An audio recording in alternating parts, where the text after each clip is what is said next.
If she says she's just closing old issues with her ex, why are there night calls, deleted messages, and why did you end up, by chance, walking in on them in bed?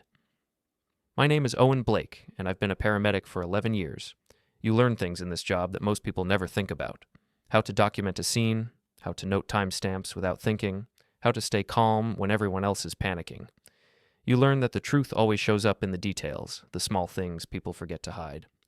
I've been married to Jenna for 5 years. We met at a charity fundraiser where I was working standby medical and she was coordinating the marketing booth.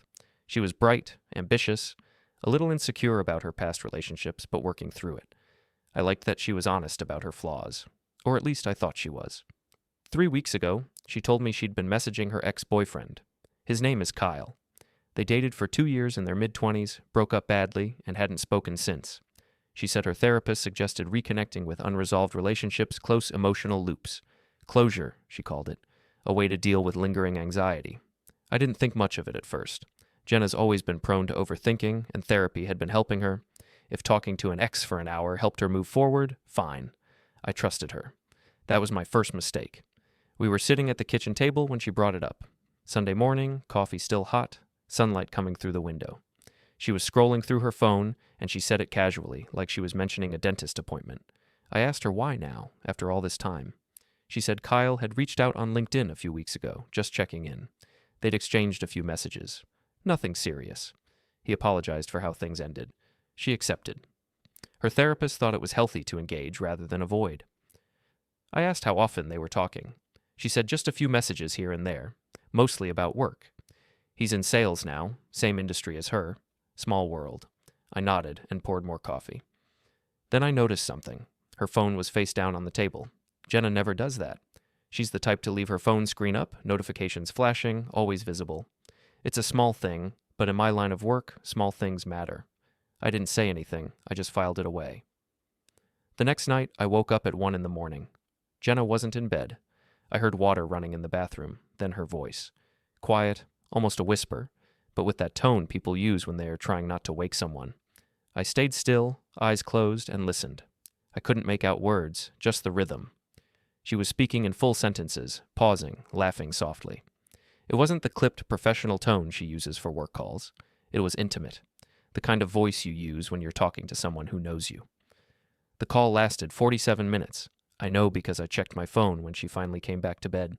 She slid under the covers, kissed my shoulder gently, and went to sleep like nothing had happened. The next morning at breakfast, I asked her if she'd talked to Kyle the night before. She looked up from her cereal, shook her head, and said no. She said she couldn't sleep and scrolled through social media for a while, Instagram mostly. I nodded and finished my toast. Then I opened my phone and checked our shared family plan. Jenna's number showed outgoing call activity from 1:12 a.m. to 1:59 a.m. 47 minutes exactly. She lied to my face. I didn't confront her. Not yet. In my job, you learn that if you confront someone before you have the full picture, they destroy evidence and rewrite the story.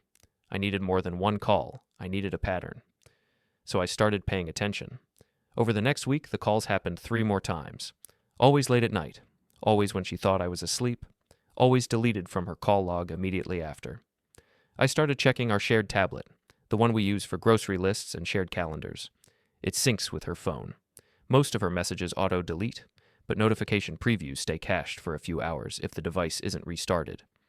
On Thursday night, I saw a preview at 11 p.m.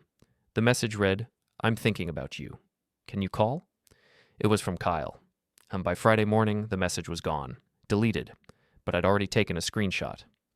On Saturday, I asked Jenna again how often she was talking to Kyle. She said they'd texted once that week. Nothing more. Just checking in. I pulled up the screenshot on my phone and set it face down on the table. I didn't show it to her. I just wanted to see if she'd correct herself. She didn't. She finished her coffee, kissed me on the cheek, and said she was going to the gym. After she left, I checked our shared credit card statement online. We've always kept finances joint, easier for bills and household expenses. I scrolled through the recent charges. There were 3 rideshare receipts I didn't recognize, all to the same address. All in the last 2 weeks. I copied the address and ran it through Google Maps. Luxury apartment complex downtown. I reverse searched the building directory using the address and a public records site. One result came up for that specific unit number. Resident, Talia Brennan, Unit 712. I sat at my desk for a long time, staring at the screen. 3 trips, 3 lies, 47-minute phone calls at 2 in the morning. I didn't feel angry yet. I felt cold, clinical, like I was working a scene, documenting evidence, checking for consistency. The pieces were adding up, but I needed the final confirmation. I checked my work schedule. I was off Thursday evening. Jenna had mentioned a late client meeting that night. She said she'd be home by 9. I decided I'd come home early and see if she was actually there. Thursday came. I finished my shift at 6 and drove home. Jenna's car wasn't in our parking spot. I checked the rideshare app on my phone. We share an account so I can see all trips in real time. A recent trip was listed.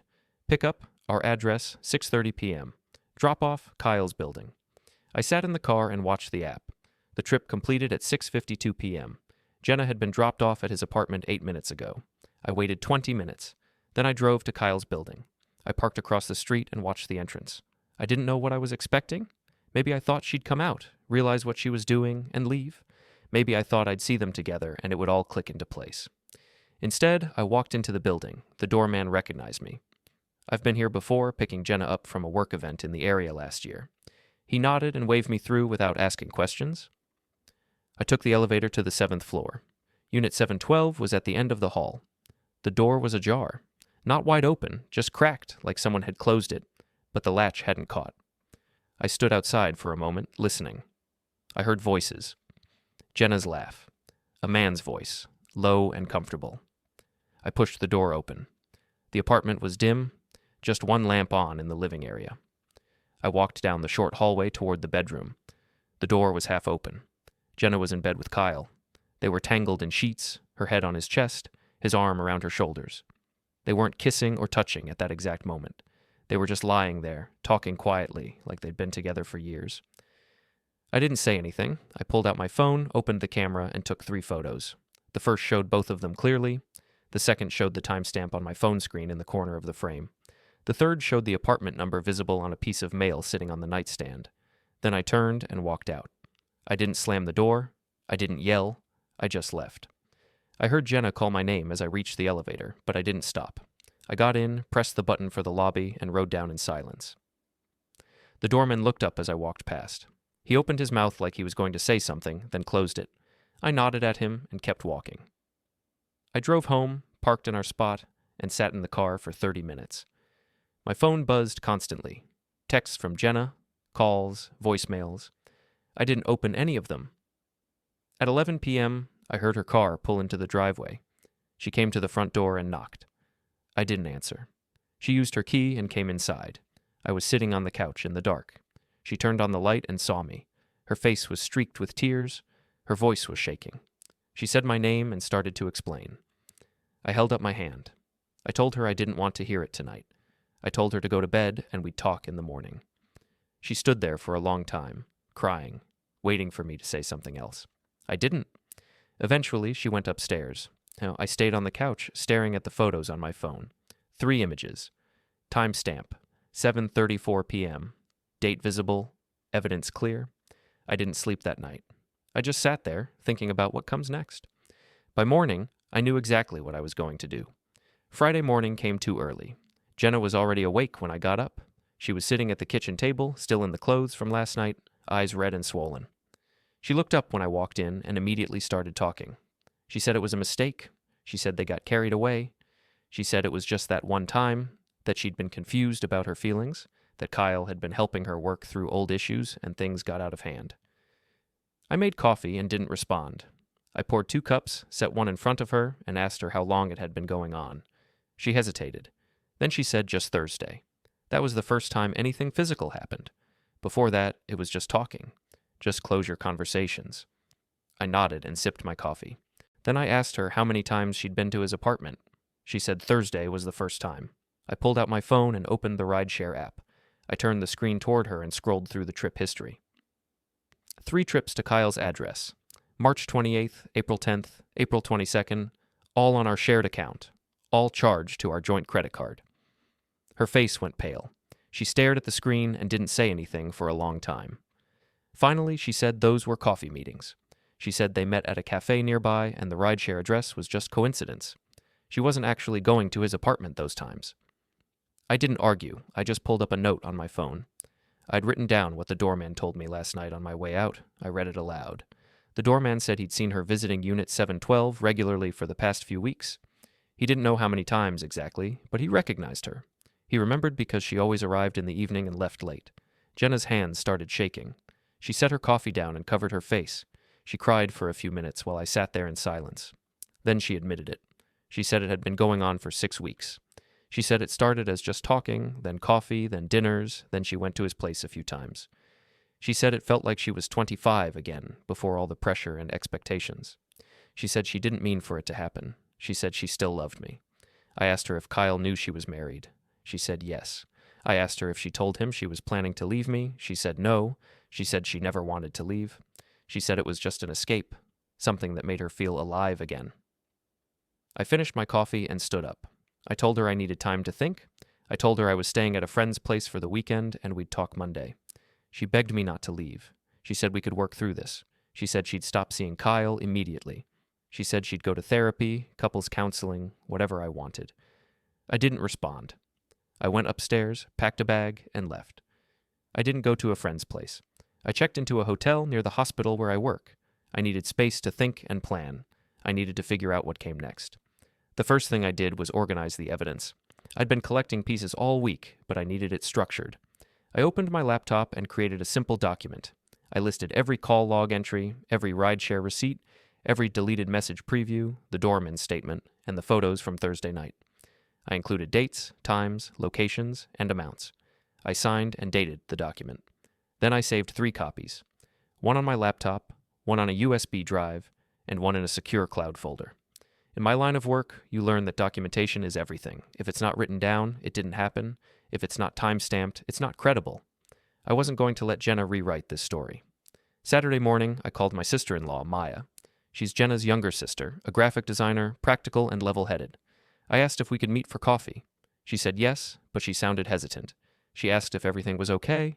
I said I'd explain in person. We met at a cafe near her studio. She ordered a latte and sat across from me, arms crossed, waiting. I told her what happened. I didn't show her the photos. I didn't want to humiliate Jenna more than necessary, but I showed her the call logs, the rideshare receipts, the message previews. I told her about Thursday night. Maya stared at the evidence for a long time. Then she looked up at me, and I saw guilt all over her face. She said she knew. Not about Thursday night, but she knew Jenna had been seeing Kyle. Jenna had asked her to cover a few times. She told Maya she was meeting Kyle for closure therapy sessions, working through old relationship trauma. Maya thought it was just coffee and talking. She didn't know it had gone further. I asked her when Jenna first asked her to cover. Maya pulled out her phone and checked her messages. She said the first time was late March. Jenna texted her asking if Owen asks. Tell him I was helping you with a client pitch. Maya said yes without thinking much of it. It happened 2 more times in April. I asked her for the exact dates. She scrolled through and read them off. March 20th, April 10th, April 22nd. I pulled up the rideshare receipts on my phone, March 28th, April 10th, April 22nd. 2 of the 3 dates matched Maya's cover story requests exactly. The third was 8 days later, probably after Jenna realized she could just lie without needing an alibi. Maya looked sick. She said she had no idea it was physical. She thought Jenna was just working through emotional baggage. She said if she'd known, she never would have covered. I believed her. Maya's not the type to enable an affair, but she'd been used, just like I had. I asked her not to tell Jenna we talked. Not yet. I needed time to figure out my next steps. Maya agreed, but she said she felt terrible. She said she'd talk to Jenna herself and tell her to come clean completely. I told her that wouldn't help. Jenna already came clean. The problem wasn't honesty anymore. The problem was trust, and that was gone. Maya hugged me before we left. She said she was sorry. She said Jenna had made a huge mistake and she didn't know how to fix it. I told her some mistakes don't get fixed, they just get documented. Sunday, I stayed in the hotel room and did nothing. I didn't answer Jenna's calls or texts. I didn't reach out to friends or family. I just sat there and processed everything. I thought about the last 5 years, all the late nights I worked, all the times I came home exhausted and Jenna was patient and kind. I thought about the trips we took, the plans we made, the life we were building, and I thought about the last 6 weeks. Every time she said she was at the gym or working late or helping Maya, every time she kissed me goodnight after talking to Kyle for 47 minutes, Every lie, casual and confident, like I'd never find out. That's what hurt the most. Not the affair itself, but how easy it was for her. How naturally the lies came. How little hesitation she had. Monday morning, I checked out of the hotel and went home. Jenna's car was in the driveway. I walked in and found her sitting on the couch, waiting.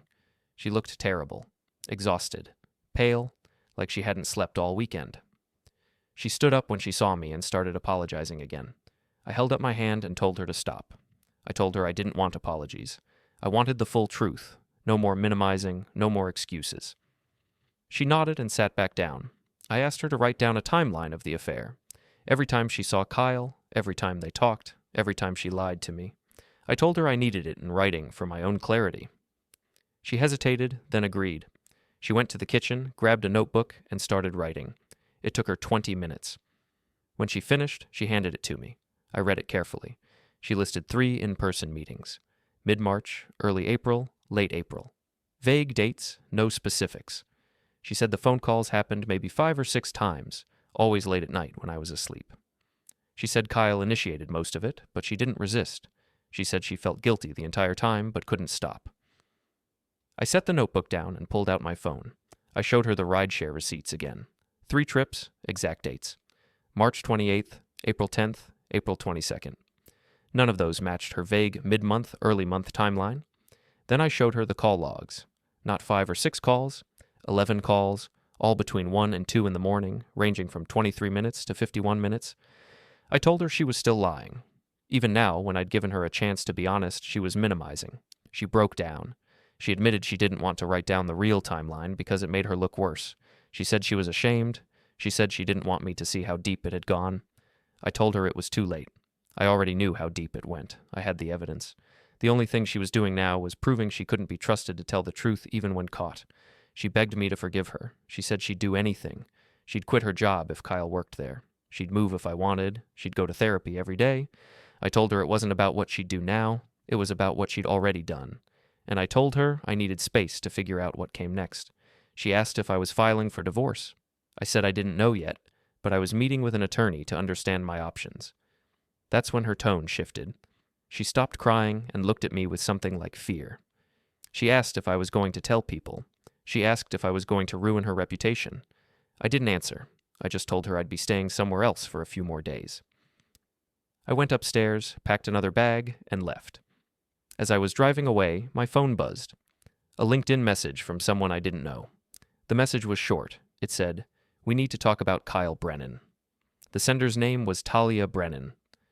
I pulled over and stared at the screen. Brennan. Same last name as Kyle. I opened her profile.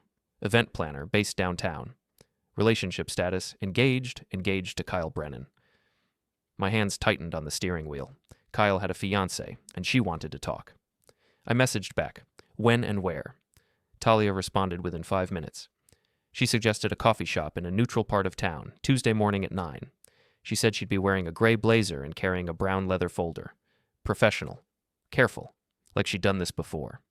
I agreed and spent the rest of Monday evening in my hotel room thinking about what this meant. Kyle was engaged. Jenna knew he was engaged. She had to know. 6 weeks of talking, visiting his apartment, lying in bed with him. There's no way his relationship status never came up, unless he lied to her too, or unless she didn't care. I didn't sleep well that night. I kept running scenarios in my head. Maybe Talia suspected but didn't have proof. Maybe she had proof and wanted to compare notes. Maybe she wanted to confront me, blame me for not keeping my wife away from her fiancé. I didn't know what to expect. Tuesday morning, I arrived at the coffee shop 15 minutes early. I sat in a corner booth with a clear view of the entrance and waited. Talia walked in at exactly 9. She was tall, put together, professional in the way people are when they are used to managing chaos. She scanned the room, spotted me, and walked over without hesitation. She sat down across from me and set the brown folder on the table between us. She didn't smile. She didn't offer small talk. She just said, "Thank you for meeting me." I nodded and waited.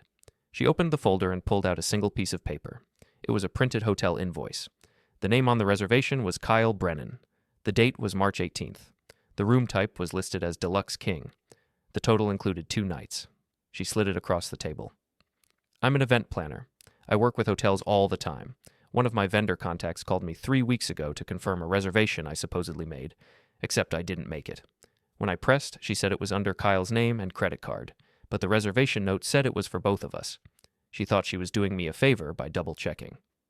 I looked at the invoice. March 18th, 2 nights. I pulled out my phone and checked the rideshare history. Jenna's first trip to Kyle's apartment was March 28th, 10 days after this hotel stay. Talia pulled out another invoice. April 2nd, another hotel, 2 nights, then another. April 15th, same pattern. She laid them out in a row. 6 hotel invoices total, 6 different dates, all within the last 2 months. I stared at them, processing. Then I pulled out my phone and showed her the rideshare receipts. March 28th, April 10th, April 22nd. Talia picked up my phone and compared the dates. Her face stayed calm, but I saw her jaw tighten. 3 of your dates are within a week of my hotel dates, she said quietly. He was seeing her between hotel trips. I nodded. Or during. Maybe the hotels were for other people.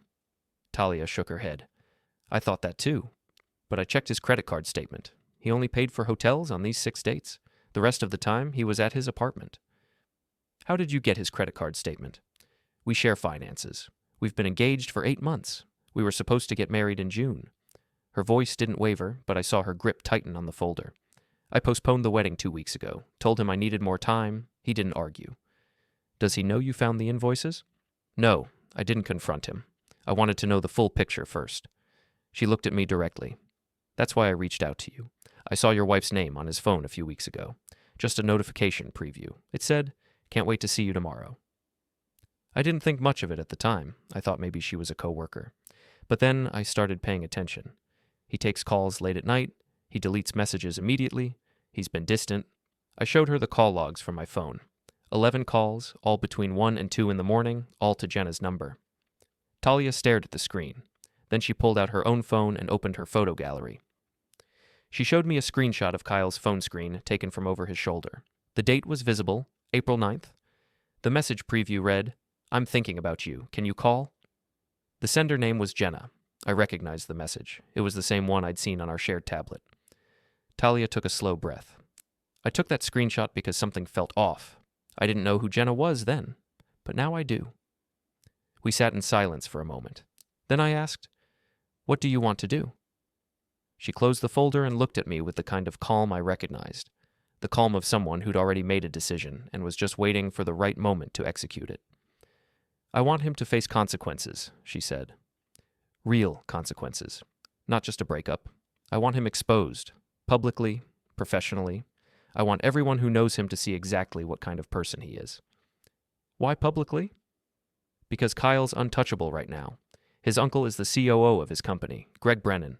He got Kyle his job, got him promoted twice, protects him from HR complaints. I've heard rumors about Kyle and other women before, but nothing ever stuck because Greg buries it. I leaned back. You think there are other women? I know there are. I found a folder on his laptop 3 weeks ago. Encrypted, but not well. It had subfolders with women's names. Yours wasn't the only one. My stomach turned. What was in the folders? Talia hesitated.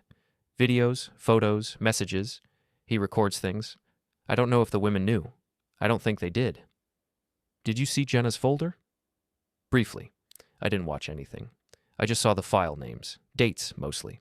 April 15th was one of them. April 15th? I checked the rideshare receipts again. No trip that day. But Talia's hotel invoice showed April 15th. 2 nights. I showed her the discrepancy. She wasn't at his apartment that day, but you have a hotel invoice. Talia nodded slowly. Which means they were at a hotel together, not his apartment. I felt cold. Jenna had lied about the timeline. She'd minimized everything. Even her written confession didn't include hotel stays, just apartment visits. Talia pulled out another piece of paper. It was a printout of Kyle's work calendar, screenshots from his laptop. She pointed to several entries. Work trip to Chicago, work trip to Seattle. Leadership offsite in Portland. She laid the hotel invoices beside the calendar. Chicago matched March 18th, Seattle matched April 2nd, Portland matched April 15th. He was expensing these as work trips, Talia said, but he was bringing your wife. I stared at the alignment. She told me she was working late those nights. She told me she was helping her sister with client projects. My guess is she thought she was covering weekend trips. But Kyle was smart. He scheduled them as work travel, so his company paid for it. That's expense fraud. It is, and if we can prove it, his uncle can't protect him. The company won't risk liability. I understood what she was suggesting. You want to report him to HR. Not just HR, I want to report him publicly, at his company's holiday party. When's the party? Friday. 3 days from now. It's at a hotel downtown. Black tie. All the executives will be there, including his uncle. Over 100 employees and their families. And you want to expose him there? I want to hand his uncle the evidence in front of witnesses. I want Kyle removed from the premises. I want HR to see the invoices, the calendar, the recordings. I want it on record with 100 people watching. I thought about it. It was risky. Public confrontations could backfire. But Talia was right about one thing. Kyle's uncle would bury a private HR complaint. He'd done it before. The only way to force accountability was to make it impossible to ignore. What do you need from me? I asked. Your evidence. The rideshare receipts, the call logs, the photos. If we show that your wife and my fiancé were coordinating trips, staying at the same hotels, and using company expenses to cover it, the company has to act. They can't ignore fraud. What about Jenna? Talia looked at me carefully. What about her? She'll be implicated, too. If Kyle gets fired, she'll be investigated. She could lose her job. Does she work at the same company? Yes, marketing manager. She's been there for 3 years. Talia nodded slowly. Then yes, she'll face consequences. Is that a problem for you? I thought about Jenna sitting in our kitchen, writing a minimized timeline, still lying even after being caught. I thought about the hotel trips she never mentioned, the recordings she probably didn't know existed. No, I said. It's not a problem. Talia extended her hand across the table. Then we have a deal. I shook her hand. We spent the next hour organizing everything. Talia had the hotel invoices, Kyle's work calendar, screenshots of his encrypted folder structure, and credit card statements showing the charges. I had the rideshare receipts, call logs, message previews, the doorman's statement, and the photos from Kyle's apartment. We created a timeline document, matching dates and locations. Every hotel invoice corresponded with a rideshare trip or a gap in Jenna's alibi. Every late-night call happened on a night Kyle was home, not traveling. Talia printed everything and organized it into a sealed envelope. She wrote on the front, Ethics Violation Report, Kyle Brennan, Sales Director. I'll deliver this to Greg during the cocktail hour, she said, in front of people. He'll have to open it publicly. What if he doesn't? Then I'll announce what's inside, loudly. Either way, the company's HR director will be there, Sandra Voss. She has a zero-tolerance policy. Once this is logged, Kyle's done. I nodded. What do you need me to do? Oh, be there, as a witness. Bring copies of your evidence in case HR asks for it. And bring Jenna if you can. Why Jenna? Because if she's there, she can't claim she didn't know. She can't say Kyle misled her or that it was all his idea. She'll have to own it in front of her coworkers. I thought about that. Jenna had been sending me dozens of texts since Monday, begging me to come home and talk. She wanted to fix things. She wanted me to forgive her. Maybe it was time to talk. Not at home, not in private, but in front of everyone who needed to see the truth. I'll be there, I said. I'll figure out how to get Jenna there too.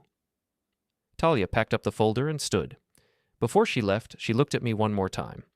I'm sorry this happened to you, she said. I'm sorry we're meeting like this. I'm sorry too, I said. But I'm glad we're on the same side. She nodded and walked out. I sat in the coffee shop for another 20 minutes, staring at my phone. I had 3 days to prepare, 3 days to make sure everything was airtight.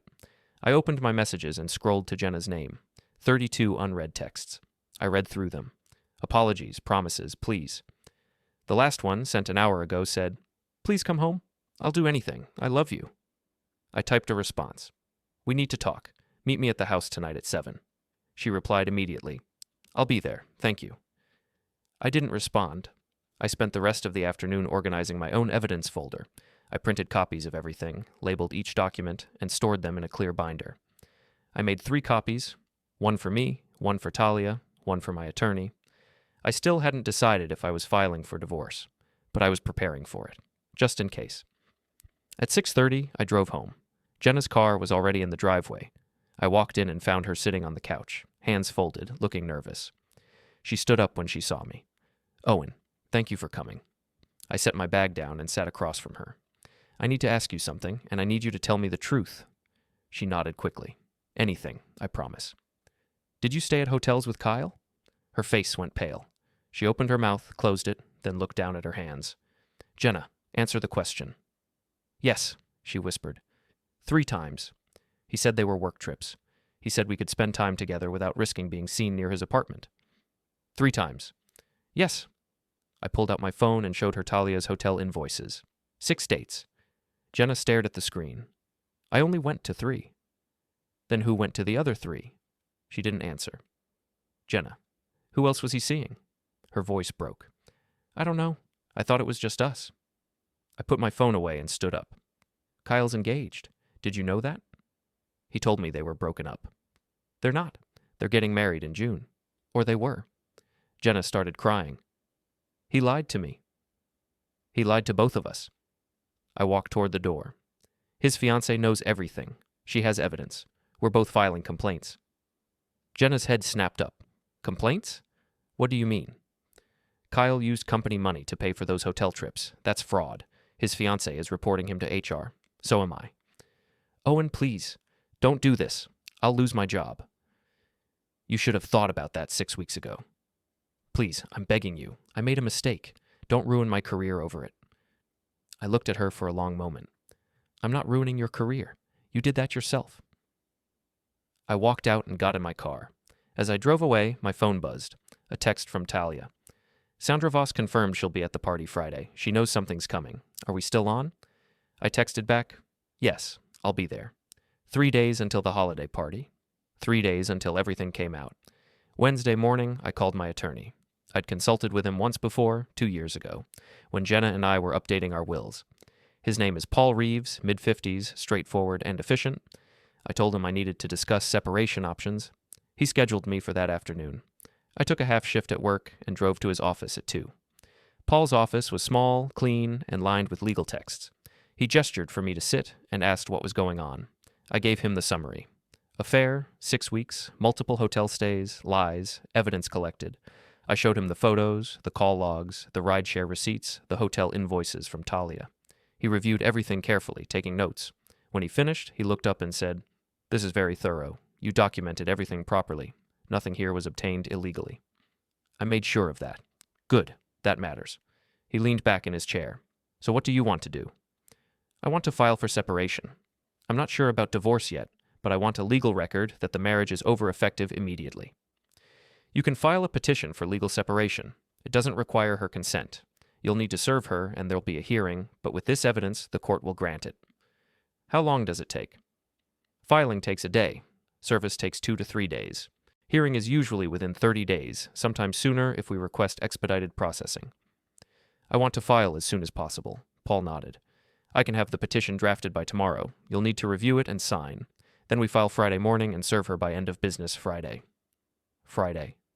The day of the holiday party. I thought about the timing. If Jenna was served at work on Friday, right before the party, she'd already be emotional and off balance. Then Talia and I would deliver the evidence to Greg in HR.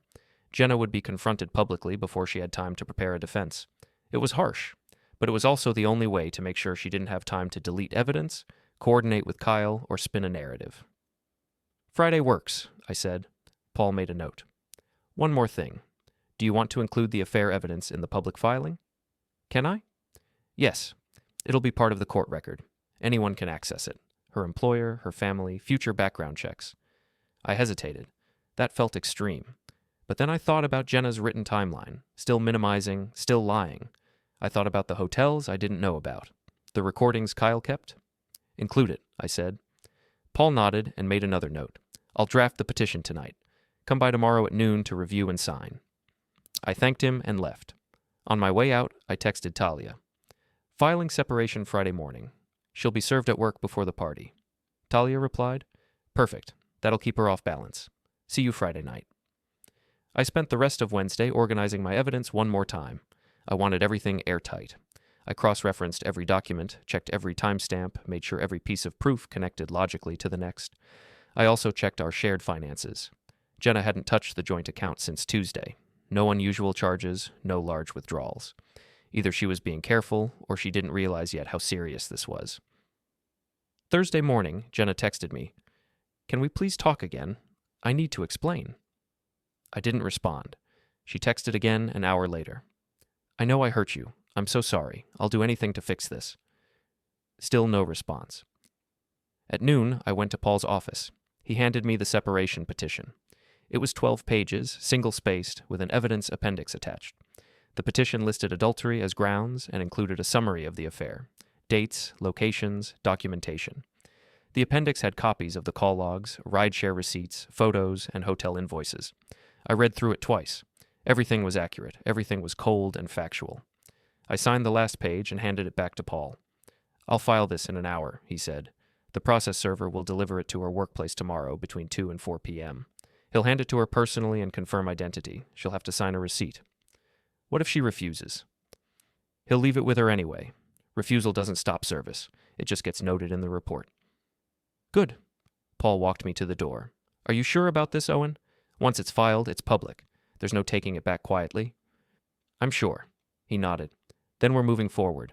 I'll call you after it's filed. I left and went back to work. My shift was uneventful. 2 transports, 1 cardiac episode, routine calls. I stayed focused on the work. It helped keep my mind clear. At 4:30, Paul called. It's filed. Case number is on record. Process server is scheduled for tomorrow at 3 p.m. Thank you. Good luck tomorrow night. I hung up and sat in the ambulance bay for a few minutes, letting it sink in.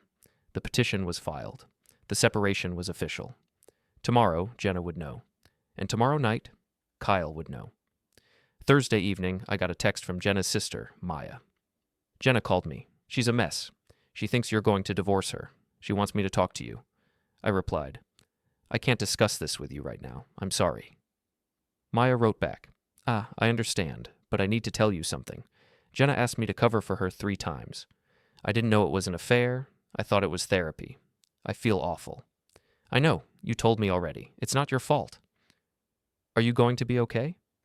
Eventually. Let me know if you need anything. I will. Thank you. I put my phone away and tried to sleep. I didn't sleep much. Friday morning came fast. I showered, dressed in a suit, and drove to the hospital.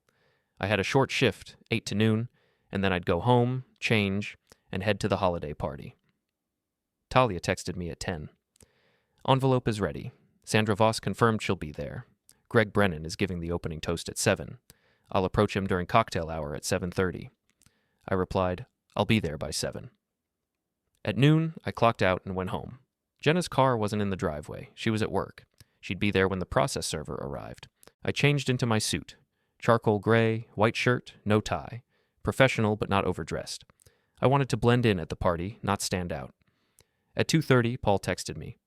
Process server is en route. Should arrive at her office by 3. I checked my watch. 3 o'clock, 30 minutes from now. I sat on the couch and waited. At 3:15, Paul texted again. Service complete. She signed the receipt. Confirmed identity. I exhaled slowly. It was done. Jenna knew. My phone started buzzing 10 minutes later. Jenna calling. I didn't answer. She called 4 more times. Then the text started. Owen, what the hell is this? You filed for separation? You're serving me at work? Everyone saw. Everyone knows. How could you do this to me? Please call me, please. I put my phone on silent and left it on the kitchen counter. At 6:30, I got in my car and drove to the hotel where the party was being held. It was downtown, a large event space with a ballroom on the 2nd floor. I parked in the garage and walked up. The ballroom was already filling with people, executives in suits, employees in cocktail attire, families dressed up. A jazz band played in the corner.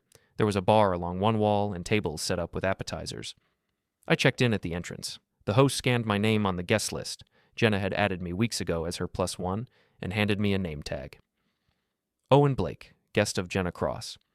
I took the tag and walked inside. I spotted Talia almost immediately.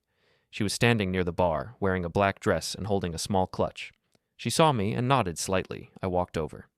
We didn't greet each other. We just stood side by side, watching the room fill. At exactly 7, Greg Brennan stepped up to the microphone on the small stage. He was in his late 50s, silver hair, expensive suit, confident smile. He tapped the mic and the room quieted down. Good evening, everyone. Welcome to our annual holiday celebration.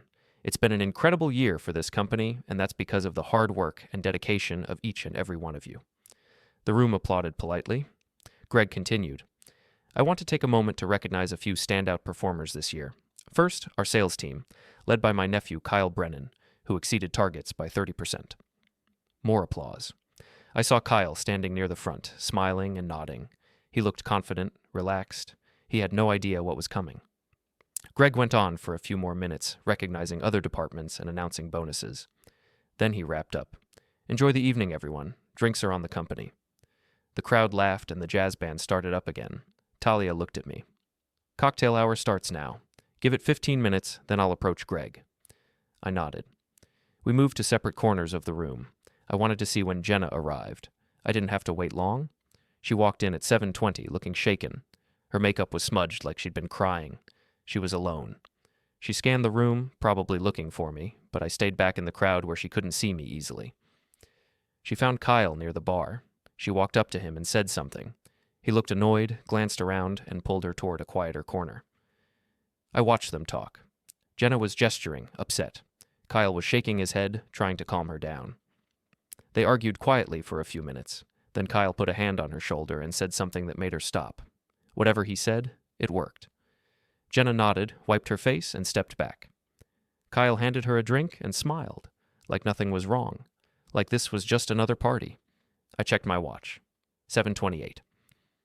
Talia moved through the crowd toward Greg. He was standing near the stage, talking with a group of senior executives. Talia approached, holding the brown folder, and tapped him on the shoulder. Greg turned, smiled politely, and greeted her. I couldn't hear what she said, but I saw her hand him the folder. Greg looked confused. He opened it. I watched his face change. The polite smile faded, his brow furrowed. He flipped through the pages quickly. Hotel invoices, calendar screenshots, credit card statements, the cover letter. He looked up at Talia. She said something, gestured toward Kyle, and stepped back. Greg's face went hard. He closed the folder, excused himself from the group, and walked straight toward Kyle. Kyle saw him coming, and his smile disappeared. He set his drink down and met Greg halfway. Greg didn't waste time. He pulled Kyle aside, opened the folder, and shoved a page in front of his face. I couldn't hear the words, but I saw Kyle's reaction. He went pale. He shook his head. He tried to explain. Greg wasn't listening. He pulled out another page, then another. His voice rose slightly, enough that people nearby started noticing. Jenna saw the confrontation and moved toward them. She reached Kyle's side just as Greg turned and saw her. Greg looked at her, then back at Kyle, then at the invoices in his hand. His face twisted in anger. He said something sharp. Kyle tried to respond. Greg cut him off and turned away, scanning the room.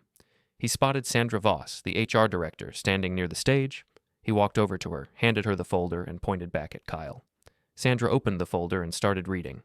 Her expression stayed neutral, but I saw her posture stiffen. She closed the folder, said something to Greg, and walked toward Kyle and Jenna. The room was starting to notice now. Conversations were quieter. People were watching. Sandra reached Kyle and Jenna. She said something calmly. Kyle shook his head. Sandra repeated herself, firmer this time. Then she raised her hand and gestured toward the entrance. 2 security guards appeared from the hallway. Sandra spoke to them briefly. They nodded and moved toward Kyle. Kyle's face went red. He argued. One of the guards put a hand on his arm. Kyle pulled away. The room went almost silent now. Everyone was watching.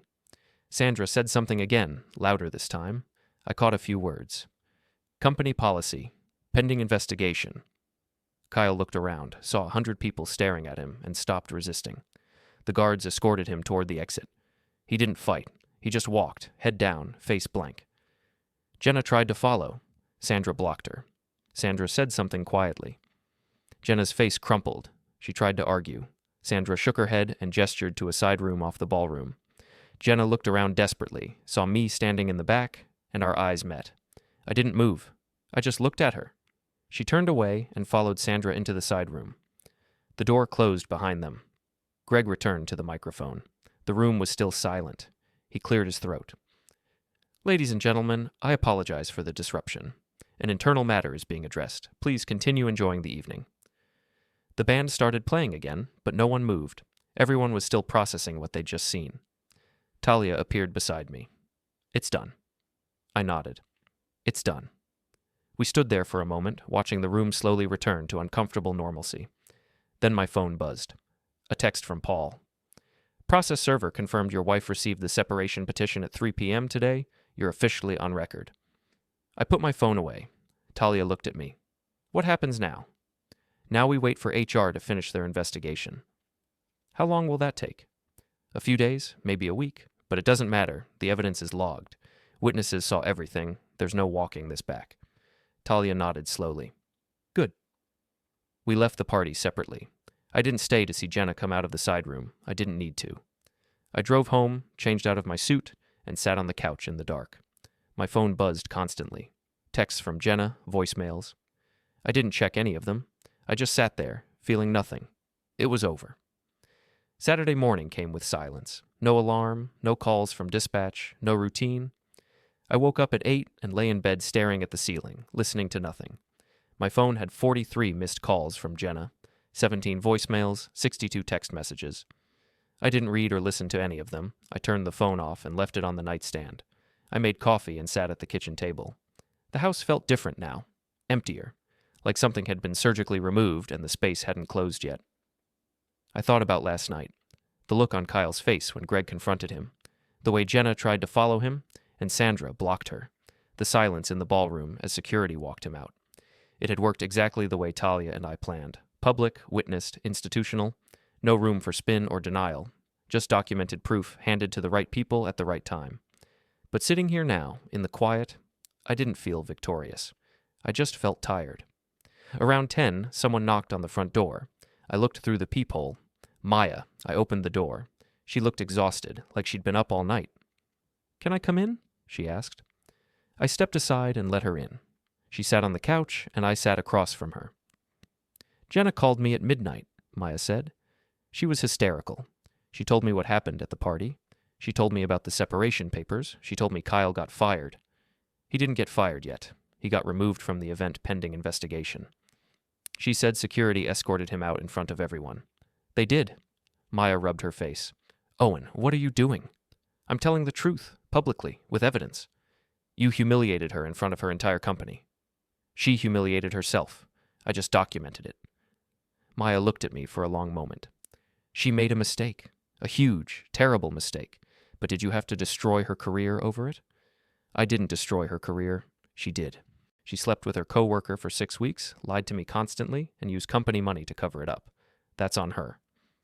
"Kyle used company money, not Jenna." "Jenna knew. She stayed at those hotels. She benefited from the fraud. That makes her complicit." Maya shook her head. "You're not wrong, but you're being cruel." "I'm being factual." "You served her separation papers at work. You coordinated a public confrontation at her company party. You made sure everyone she works with saw her at her lowest moment." "I made sure the truth came out before she could bury it." Maya stood up. "I love my sister. She screwed up. She hurt you. She deserves consequences. But this feels like revenge." "It's not revenge. It's accountability. Call it whatever you want. But you broke her last night. Completely." Maya walked to the door and stopped. "I know she lied to you. I know she hurt you. But you used to love her. Doesn't that matter?" "It did. Until she made it clear she didn't love me the same way." Maya left without saying anything else. I sat there for a while, thinking about what she said. Cruel. Revenge. Maybe she was right. Maybe I could have handled it differently. Filed quietly, confronted privately, let HR investigate without the public spectacle. But then I remembered Jenna's minimized timeline, the way she lied even after being caught, the hotels she never mentioned, the 3 times she asked Maya to cover for her. If I'd confronted her privately, she would have deleted everything, coordinated with Kyle, and spun a story that made me look paranoid and controlling. She would have isolated me, turned people against me, and walked away clean. I couldn't let that happen. So no, I didn't regret it. Around noon, my phone buzzed. I turned it on and saw a text from Talia. "HR called me this morning. They want to interview me Monday. Bringing all evidence. Are you available Monday too?" I replied. "Yes. What time?" 10 a.m. Sandra Voss will be there. Greg Brennan might attend, but she's leading it. I'll be there. Talia sent another message. Kyle's been blowing up my phone. 40 calls since last night. I blocked him. Good. Also, I found something else. Another folder on his laptop, labeled Insurance. It has recordings and screenshots going back 2 years. He's been doing this for a while. How many women? At least 5 that I can see. Maybe more. I stared at the screen. 5 women. Maybe more. Kyle wasn't just cheating. He was systematic. A patterned predator using his position, his charm, and his uncle's protection to operate without consequence. Until now. Are you giving that to HR? I asked. Yes, all of it. If there are other victims, they deserve to know. Agreed. I put the phone down and made lunch. I wasn't hungry, but I needed to eat. I forced down a sandwich and spent the afternoon cleaning the house. It gave me something to do with my hands. Around 4, the doorbell rang again. I checked the peephole. Jenna. I considered not opening it, but ignoring her wouldn't make this go away. I opened the door. She looked worse than Maya. Her eyes were swollen and red, her hair was pulled back messily, and she was wearing sweatpants and an oversized hoodie. She looked like she hadn't slept at all. Can we talk? She asked. There's nothing left to talk about. Please, Owen, just 5 minutes. I stepped aside and let her in. She sat on the edge of the couch, hands folded in her lap, looking small and defeated. I didn't know Kyle was using company money, she said quietly. He told me the hotels were part of his travel budget. He said it was fine. I didn't ask questions. You should have. I know, but I didn't think... She stopped and wiped her eyes. I didn't think he was lying about that, too. He lied about everything. He's engaged, Jenna. He's been engaged for 8 months. Did you know that? She shook her head. He told me they broke up. He said they were just living together until the lease ended. He lied, and you believed him because it was easier than admitting you were helping him cheat on someone else. She flinched. I didn't know. I swear I didn't know. It doesn't matter. You still lied to me. You still deleted messages. You still asked your sister to cover for you. You made deliberate choices, Jenna, over and over. She started crying again. I'm so sorry. I know I hurt you. I know I destroyed everything. But please, Owen, please don't take my job too. I already lost you. Don't make me lose everything. You're not losing your job because of me. You're losing it because you violated company policy. Kyle violated policy, not me. You participated. You stayed at those hotels. You lied about where you were.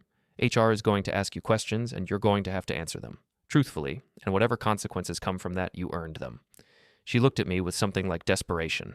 Can't you tell them it was all Kyle? That I didn't know about the expenses? That he manipulated me? No. Why not? Because it's not true, and because I'm done protecting you from consequences. She stood up, anger flashing through the sadness. You're punishing me. You're using HR and lawyers and public humiliation to punish me for hurting you. I'm using the truth. If that punishes you, that's not my fault. You coordinated with his fiancée. You planned this. You made sure I'd be served at work, right before the party, so I'd be emotional and unprepared. You orchestrated everything to make me look as bad as possible. I documented everything. I reported it through proper channels. What happened after that was HR's decision, not mine. You handed them a folder full of evidence in front of 100 people. You wanted me humiliated. I wanted the truth on record. If that humiliated you, maybe that says something about what you did. She stared at me, breathing hard, tears streaming down her face. I loved you. I still love you, and you're destroying me. You destroyed us. I'm just making sure the truth doesn't get buried. She turned and walked to the door. Before she left, she looked back. I hope you're happy with what you've done. I'm not happy, but I'm not guilty either. She left, slamming the door behind her. I stood there for a minute, listening to her car start and drive away.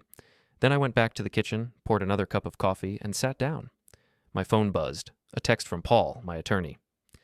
Jenna's attorney reached out. Wants to negotiate settlement terms for the separation. Are you open to that? I replied. What are they offering?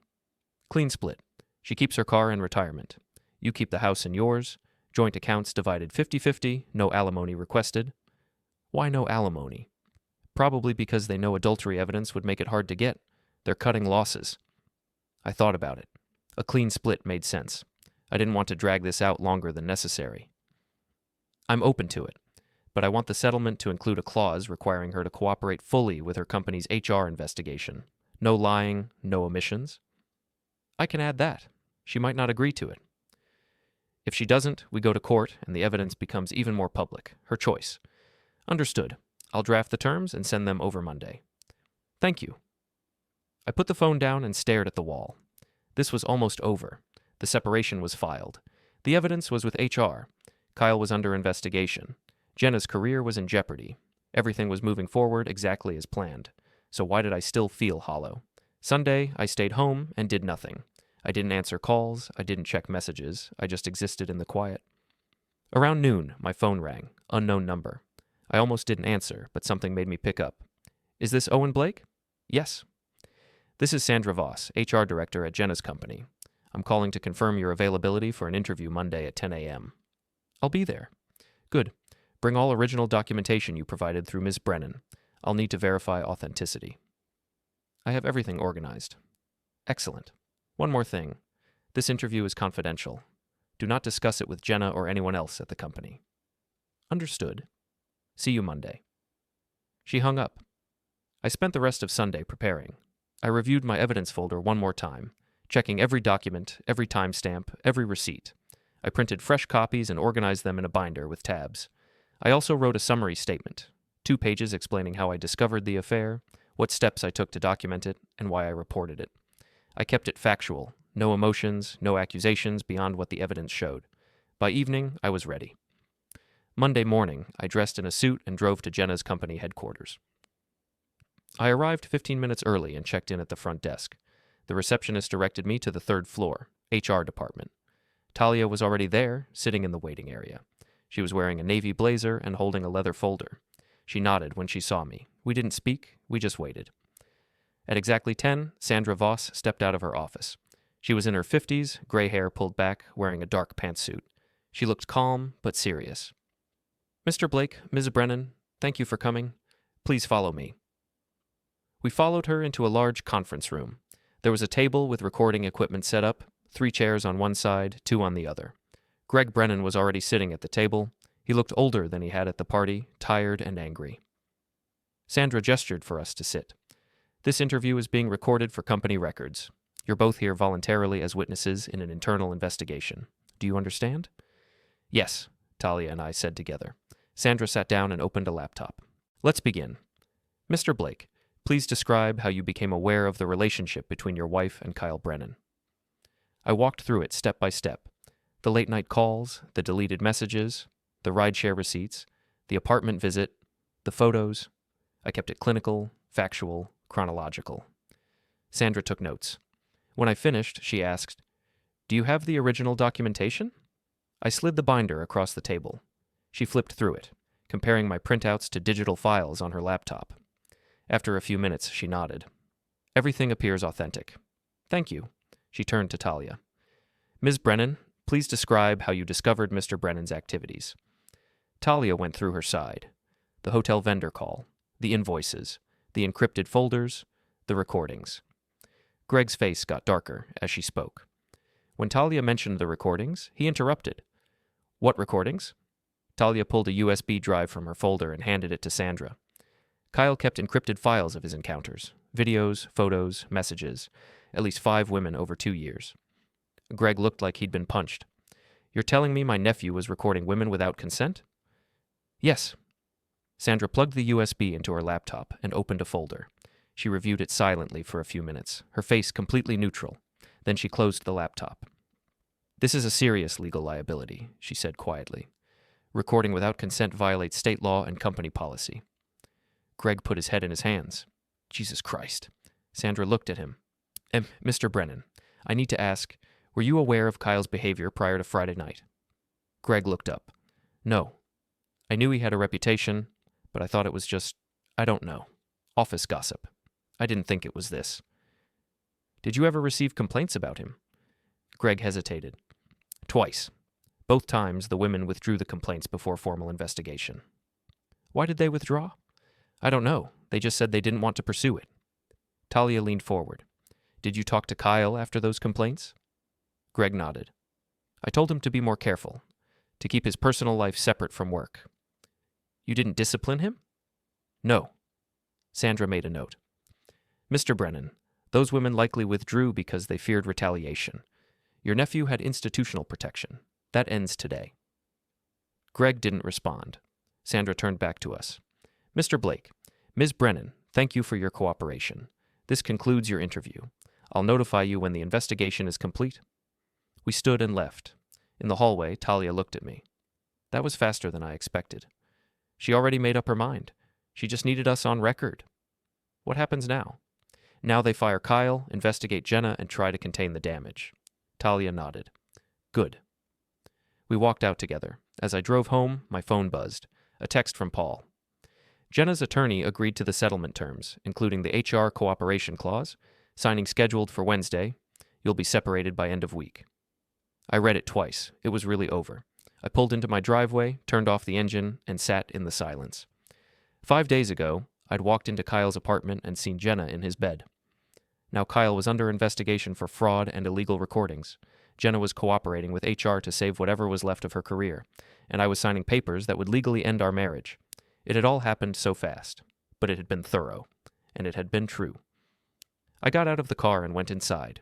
Tomorrow, HR would finish their investigation. Wednesday, I'd sign the separation agreement, and after that, I'd figure out what came next. But tonight, I just needed to sleep. Tuesday morning, I woke to a voicemail from Sandra Voss. She'd called at 7 a.m. Her voice was calm and professional. Mr. Blake, this is Sandra Voss. The investigation has concluded. Kyle Brennan's employment was terminated effective immediately this morning for policy violations including expense fraud and unauthorized recording of company personnel. Jenna Cross has been placed on administrative leave pending a secondary review. I wanted to inform you as a courtesy since you provided material evidence. Thank you for your cooperation. I played the message twice, then deleted it. Kyle was fired. Jenna was suspended. The company had acted exactly as Talia and I predicted. Fast, institutional, covering their liability. I made coffee and checked my phone. 3 missed calls from Jenna overnight. No voicemails, just missed calls, like she couldn't decide what to say. I didn't call back. Around 9, Maya texted me. Jenna got suspended. She's devastated. She thinks she's going to lose her job. Can you please talk to her? I replied, there's nothing I can say that will change what's happening. She needs support right now. She has family. She has friends. She doesn't need me. Maya didn't respond after that. I spent the rest of the morning preparing for tomorrow's separation signing. Paul had sent me the final agreement. 18 pages, clean and straightforward. Jenna kept her car, her retirement account, and half the joint savings. I kept the house, my retirement, and the other half of savings. No alimony, no contested assets. The HR cooperation clause was included on page 9. I read it 3 times, signed every page, and scanned it back to Paul. He replied within an hour. Received. Jenna's attorney confirmed she'll sign tomorrow at 2 p.m. We'll file immediately after. Separation will be official by end of business Wednesday. Official, legal, done. I closed the laptop and stared at the wall. 5 years of marriage reduced to 18 pages of legal terms. It felt surreal, like I was processing someone else's life. Around noon, Talia called. Did you hear? About Kyle? Yes. Sandra left me a voicemail. He's threatening to sue me. Says I illegally accessed his laptop and violated his privacy. Can he do that? His lawyer says he can try, but my attorney says it's a weak case. We were engaged, living together, sharing finances. I had reasonable access to shared devices. Plus, the recordings he made were illegal in the first place, so he's not exactly in a position to claim privacy rights. Is he going after the company too? I don't think so. His lawyer probably told him that suing the company would expose the recordings publicly. He's trying to scare me into backing down. Are you going to? Hell no. I already gave HR everything. It's on record. He can sue all he wants. I'm not retracting anything. I smiled despite myself. Good. What about you? How are you holding up? I'm signing the separation agreement tomorrow. After that, I'm legally done with Jenna. That's fast. We both wanted it over. No point dragging it out. Talia was quiet for a moment. Do you regret it? Any of it? I thought about that. The photos, the public confrontation, the way Jenna looked at me when security escorted Kyle out. No, I said finally. I regret trusting her. I regret not seeing it sooner, but I don't regret telling the truth. Good, because you did the right thing, and so did I. We did. Stay in touch, Owen. We're in this together. We are. She hung up. I spent the afternoon at the gym, running on the treadmill until my legs burned and my mind went quiet. When I got home, I showered, ate dinner, and sat on the couch with the TV on but the sound off. My phone buzzed around 8, a text from Jenna. I know you don't want to talk to me, but I need you to know something. Kyle recorded us. I didn't know. HR told me today. They found videos on his laptop. I feel sick. I feel violated. And I know it's my fault for being there in the first place, but I didn't consent to being recorded. I thought you should know. I stared at the message for a long time. She was right. She didn't consent. Kyle had violated her privacy just like he'd violated at least 5 other women. That wasn't her fault, but she had chosen to be there. She'd chosen to lie, to sneak around, to betray our marriage. Kyle's recordings didn't erase that. I typed a response. I'm sorry that happened to you, but it doesn't change what you did. She replied immediately. I know. I'm not asking for forgiveness. I just wanted you to know. I didn't respond after that. Around 9, Paul called. Quick update. Jenna's attorney just sent over her signed copy of the agreement. Everything's in order. We're filing first thing tomorrow morning. You'll get a certified copy by end of day. Thank you. One more thing. Her attorney asked if you'd be willing to provide a character reference if Jenna's company requests it during their review. Absolutely not. That's what I told them. Just wanted to confirm. She made her choices. I'm not vouching for her. Understood. See you tomorrow if you want to pick up the certified copy in person. Otherwise, I'll mail it. I'll come by. We hung up. I sat there in the dark, thinking about character references, about how Jenna wanted me to tell her company she was a good person who made a mistake, about how she still didn't understand that character isn't what you do when things are easy. It's what you do when no one's watching, and when no one was watching, she lied. Wednesday morning, I woke early and went for a run.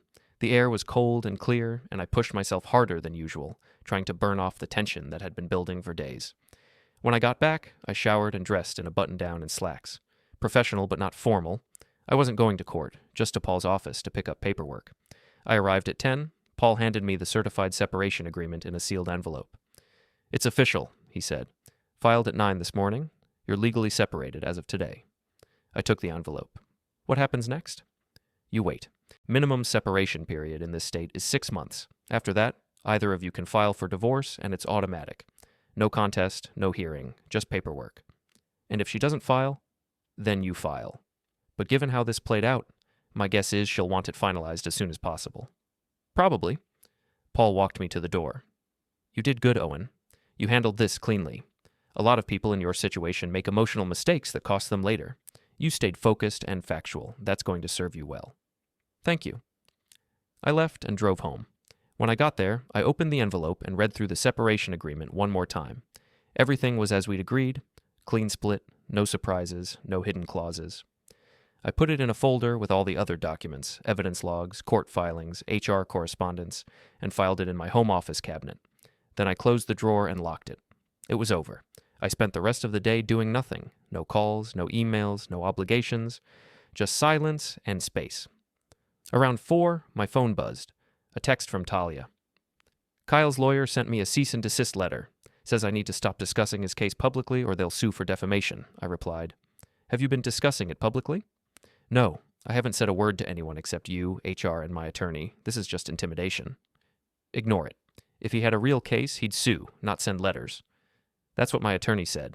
I just wanted to give you a heads up in case he tries the same thing with you. Let him try. Will do. How was the signing? Clean. Official as of this morning. Congratulations. You're free? Halfway there. 6 months until the divorce is automatic. Still, it's progress. It is. She sent a final message. I'm moving to Philadelphia next month.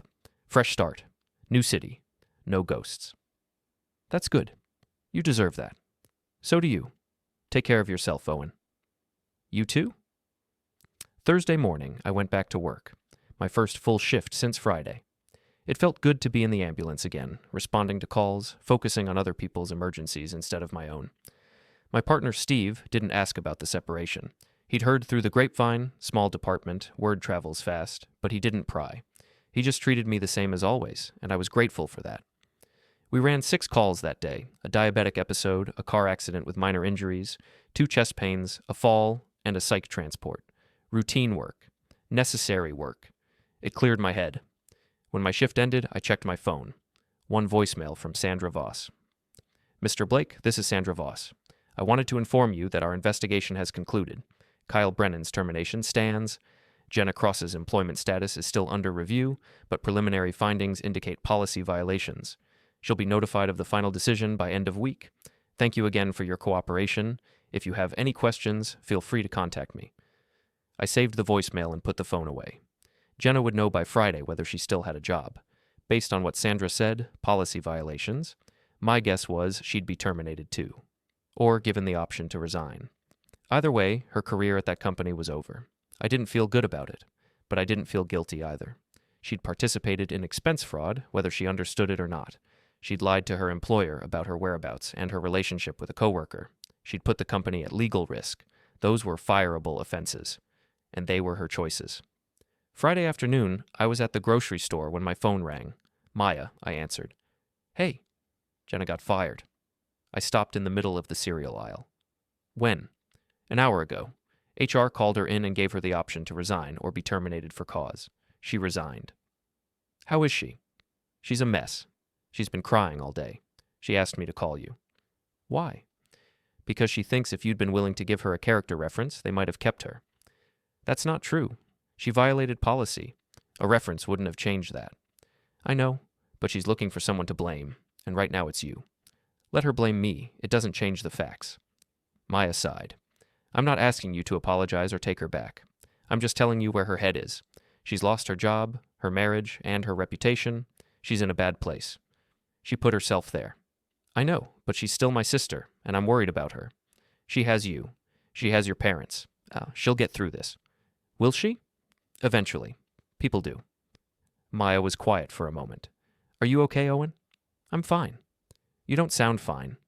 I'm processing, but I'm fine. If you need anything, I know, thank you. She hung up. I finished shopping and went home. As I was putting groceries away, my phone buzzed. A text from Jenna. I lost my job today. I hope you're satisfied. You got what you wanted. I'm destroyed and you're fine.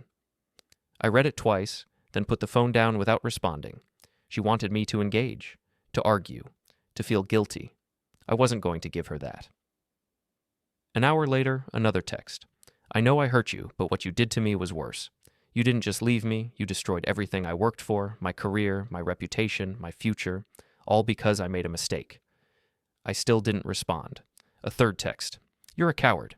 You couldn't confront me like a man, so you hid behind lawyers and HR and public humiliation. You're pathetic. I blocked her number. Then I sat on the couch and let myself feel everything I'd been holding back for 2 weeks. Anger, sadness, relief, exhaustion. I'd done what I set out to do. I documented the truth, reported it through proper channels, and let the institutions handle it. Kyle was fired. Jenna was fired. The separation was official. Justice by any reasonable definition.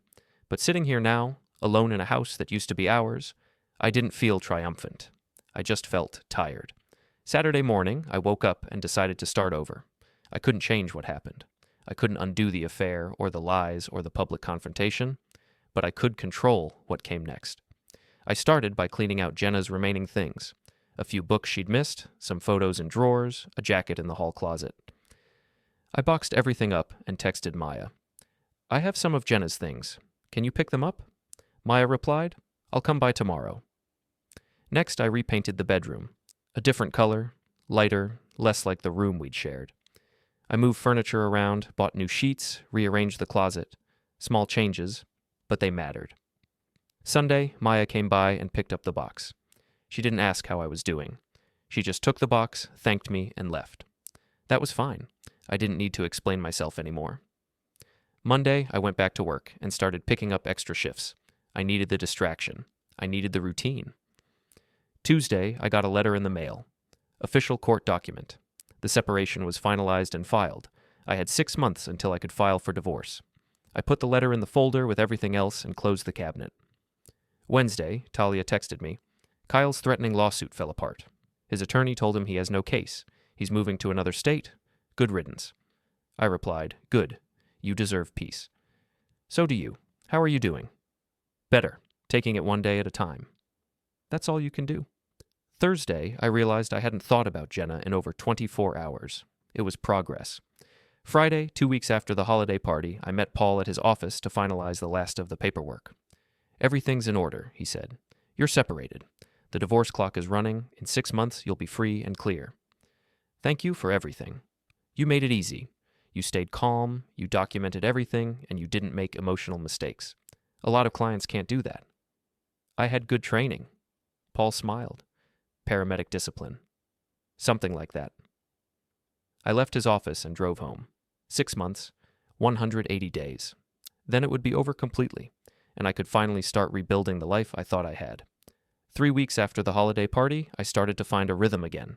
Work, gym, home, repeat. It wasn't exciting, but it was stable. I picked up extra shifts and stayed busy. Busy meant less time to think. I'd blocked Jenna's number, but she found ways to reach me. Emails at first, long paragraphs about how unfair everything was, how I'd destroyed her life, how she'd made a mistake, but I'd made it unforgivable by going public. I didn't respond to any of them. After a week, the emails stopped. Then she tried calling from her parents' number. I let it go to voicemail. Her mother's voice, careful and sad.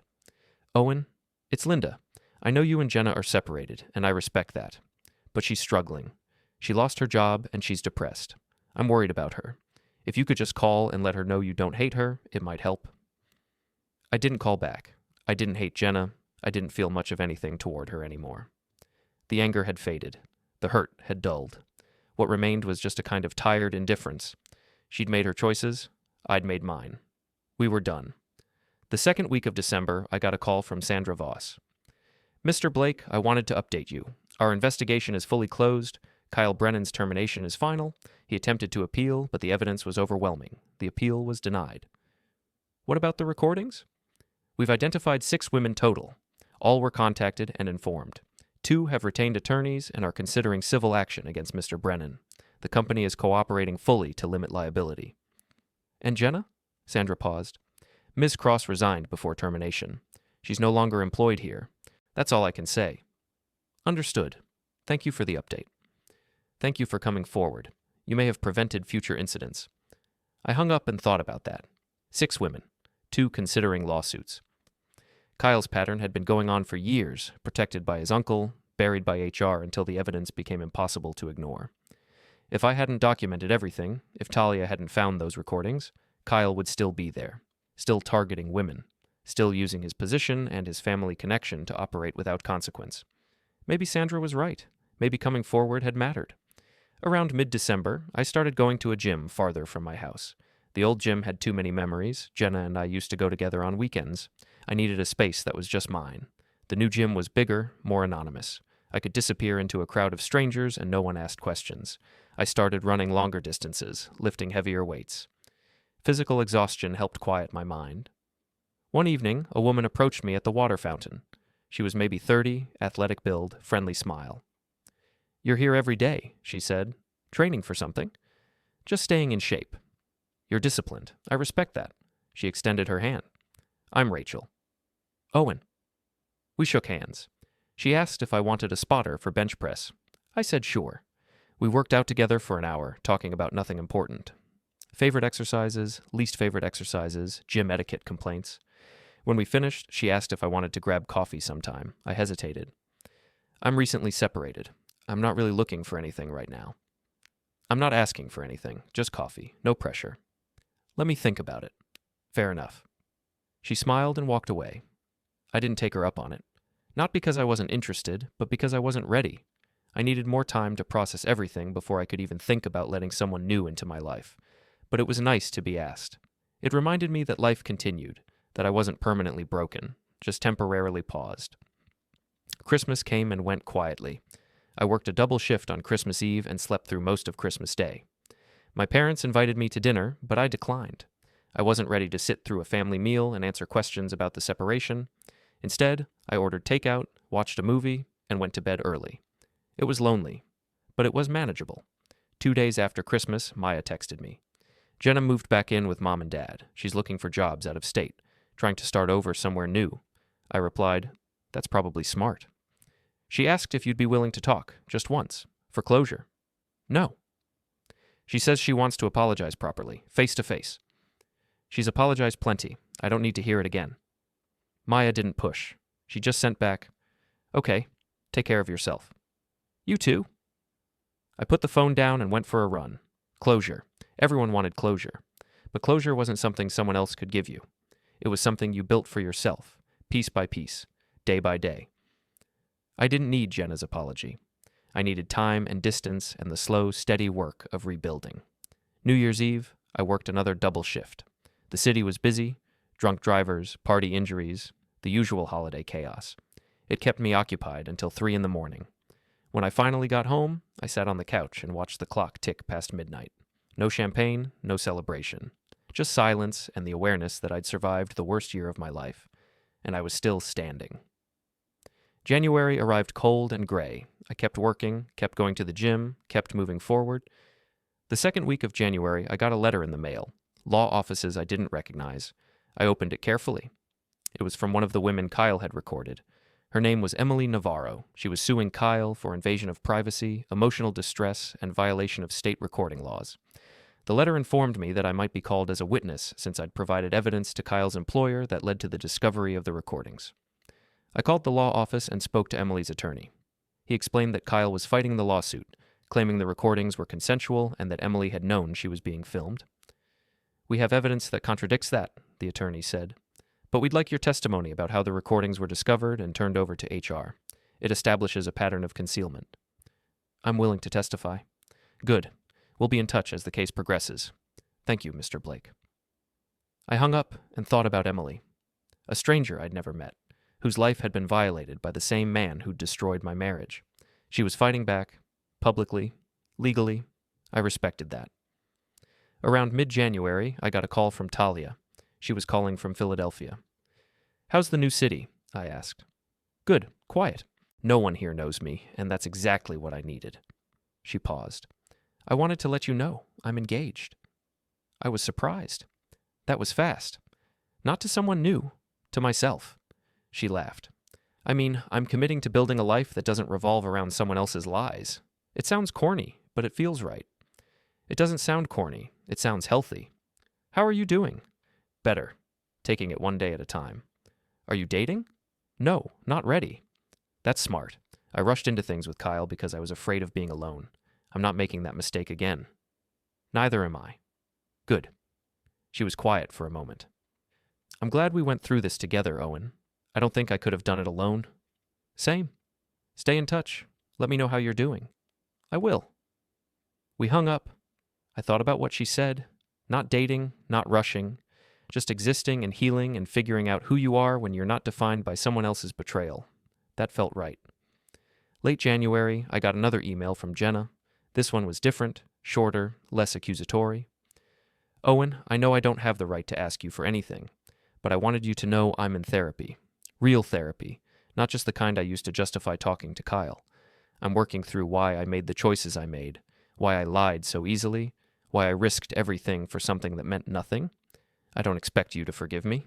I just wanted you to know I'm trying to be better. I hope you're doing okay. Jenna." I read it twice. Part of me wanted to respond, to say I was glad she was getting help, to acknowledge that growth was possible, even after everything. But I didn't, because responding would open a door I'd worked hard to close, and I wasn't ready to risk that. I deleted the email and moved on. February brought snow and longer shifts. I worked through Valentine's Day without thinking about it until a coworker mentioned it.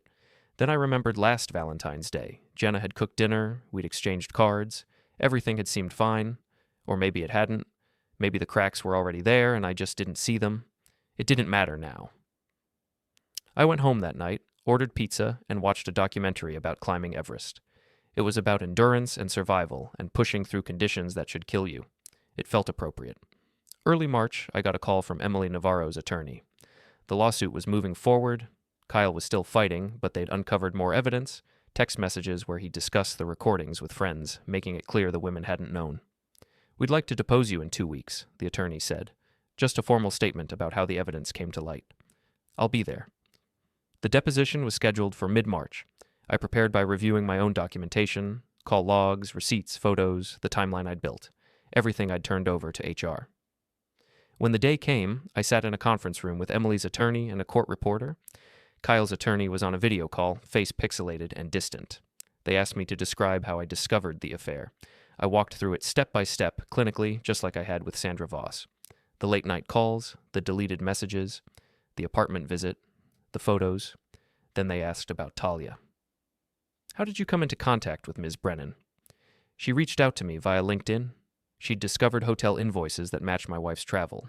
We compared evidence and determined Kyle was seeing both of them simultaneously." And Miss Brennan provided you with information about recordings on Mr. Brennan's laptop? Yes. She told me Kyle had encrypted folders with videos and photos of multiple women. Kyle's attorney interrupted. Objection. Hearsay. Emily's attorney responded calmly. Ms. Brennan's testimony is already on record. Mr. Blake is corroborating the timeline. The objection was noted but overruled. They asked a few more questions, then thanked me for my time. As I was leaving, Emily's attorney walked me to the elevator. Thank you for doing this, he said. A lot of people wouldn't want to get involved. Kyle hurt a lot of people. If I can help hold him accountable, I'm glad to do it. Your testimony is going to help. Kyle's defense is falling apart. He'll probably settle before trial. Good. I left the building and drove home. That night, I got a text from Talia. Heard you did the deposition. Thank you. I replied. It was the right thing to do. Kyle's lawyer called me yesterday. Said if I drop my cooperation with Emily's case, he'll stop threatening defamation suits. What did you say? I told him to go to hell. I smiled. Good. I'm not backing down. Not now. Not ever. Neither am I. Late March, I got a letter from Paul. The 6-month separation period was almost over. In 2 weeks, I could file for divorce, and it would be automatic. Do you want to proceed? He asked when I called. Yes. I'll draft the petition. You'll need to sign, and we'll file. Jenna will be notified, but she can't contest. It's a done deal. How long until it's final? 30 days after filing, so mid-May, you'll be officially divorced. Mid-May. 4 months away. I could wait 4 months. April came quietly, work continued, gym continued, life continued. I started reading again, something I hadn't done in months. Fiction, mostly. Stories about people facing impossible situations and finding ways through. It helped. I also started volunteering with a local crisis response team. Once a week, I'd spend a few hours helping coordinate logistics for emergency services. It gave me a sense of purpose beyond my own recovery. One evening in late April, I ran into Rachel at the gym. She smiled when she saw me. Still here every day. Creatures of habit. How have you been? Better. A lot better, actually. Good. I'm glad. She paused. That coffee offer still stands. No pressure, just 2 people talking. I thought about it. 6 months ago, I would have said no immediately. But now? Sure, I said. Coffee sounds good. We exchanged numbers and agreed to meet that weekend. It wasn't a date, it was just coffee, but it was a step, a small one, forward. The first week of May, Paul called. Divorce petition is filed. Jenna was notified this morning. Final decree will be issued May 15th.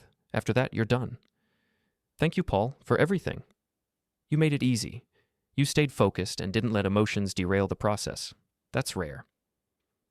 I had good reasons to stay focused. You did. Take care of yourself, Owen. You too. May 15th was 2 weeks away. 14 days until I was legally free. I marked it on my calendar and kept moving forward. The second week of May, I met Rachel for coffee. We talked for 2 hours. About work, hobbies, life. She was a physical therapist, divorced 3 years ago, no kids. She was easy to talk to, no pressure, no expectations. When we finished, she said, "This was nice. Want to do it again?" "Yeah, I'd like that."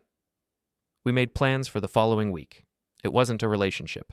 Not yet, but it was possibility, and possibility felt good. May 14th, the day before my divorce became final, I sat in my home office and looked at the evidence folder one last time. Call logs, receipts, photos, timelines, hotel invoices, witness statements, legal filings, everything that had brought me to this point. I didn't need it anymore. The case was closed, the separation was final, the divorce was happening. But I kept it anyway. Not out of bitterness, but out of respect for the truth. This was what happened. This was how it unfolded. And this was how I survived it. I closed the folder, put it back in the cabinet, and locked the drawer. Tomorrow, I'd be divorced. And the day after that, I'd keep building the life I deserved. One day at a time, one step forward, until the past became just that, something that happened once, but didn't define me anymore. May 15th arrived with clear skies and mild temperatures. I woke up at 6, made coffee, and sat on the back porch watching the sunrise. Today was the day my divorce became final. 5 years of marriage, officially over. I didn't feel sad. I didn't feel relieved. I just felt calm. Around 9, Paul called. The decree was issued this morning. You're officially divorced as of 8:47 a.m. I'm emailing you the certified copy now. Thank you, Paul. Congratulations, Owen. You handled this with more grace than most people could manage. I just told the truth and let the system work. That's exactly what I mean. Most people can't do that. He paused. What's next for you? I don't know yet, but I'll figure it out. I'm sure you will. Take care. I hung up and opened my email. The divorce decree was there, 12 pages, stamped and certified. I skimmed through it. Everything was as agreed, clean split, no alimony, no contested assets. The marriage was dissolved. Both parties were free to remarry. I saved the file, printed a copy, and filed it in the cabinet with everything else. Then I closed the cabinet and went to work. My shift was busy, 3 cardiac calls, 2 motor vehicle accidents, 1 psychiatric emergency. I stayed focused, did my job, and came home exhausted. That night, I slept better than I had in months. The next morning, I woke up and realized something had shifted. The weight I'd been carrying since March, since the night I found Jenna and Kyle together, had lightened. Not gone, but manageable. I was divorced. The legal process was over. The evidence was filed away. The truth was on record. Now I could start thinking about what came next. I texted Rachel. Still on for coffee this weekend? She replied within minutes. Absolutely. Saturday at 10? Perfect. Saturday morning, I met Rachel at a cafe near the park. She was already there, sitting by the window with 2 coffees. I guessed your order, she said. Black, no sugar. Good guess. We talked for an hour. She told me about her work, treating athletes and accident victims, helping them rebuild strength and mobility. I told her about my work, emergency response, trauma calls, the strange satisfaction of bringing order to chaos. She asked about my divorce, not prying, just curious. It finalized this week, I said. How do you feel? Lighter, like I can finally move forward. That's good. My divorce took 2 years. By the time it was done, I was so exhausted I didn't feel anything except relief. How long ago was that?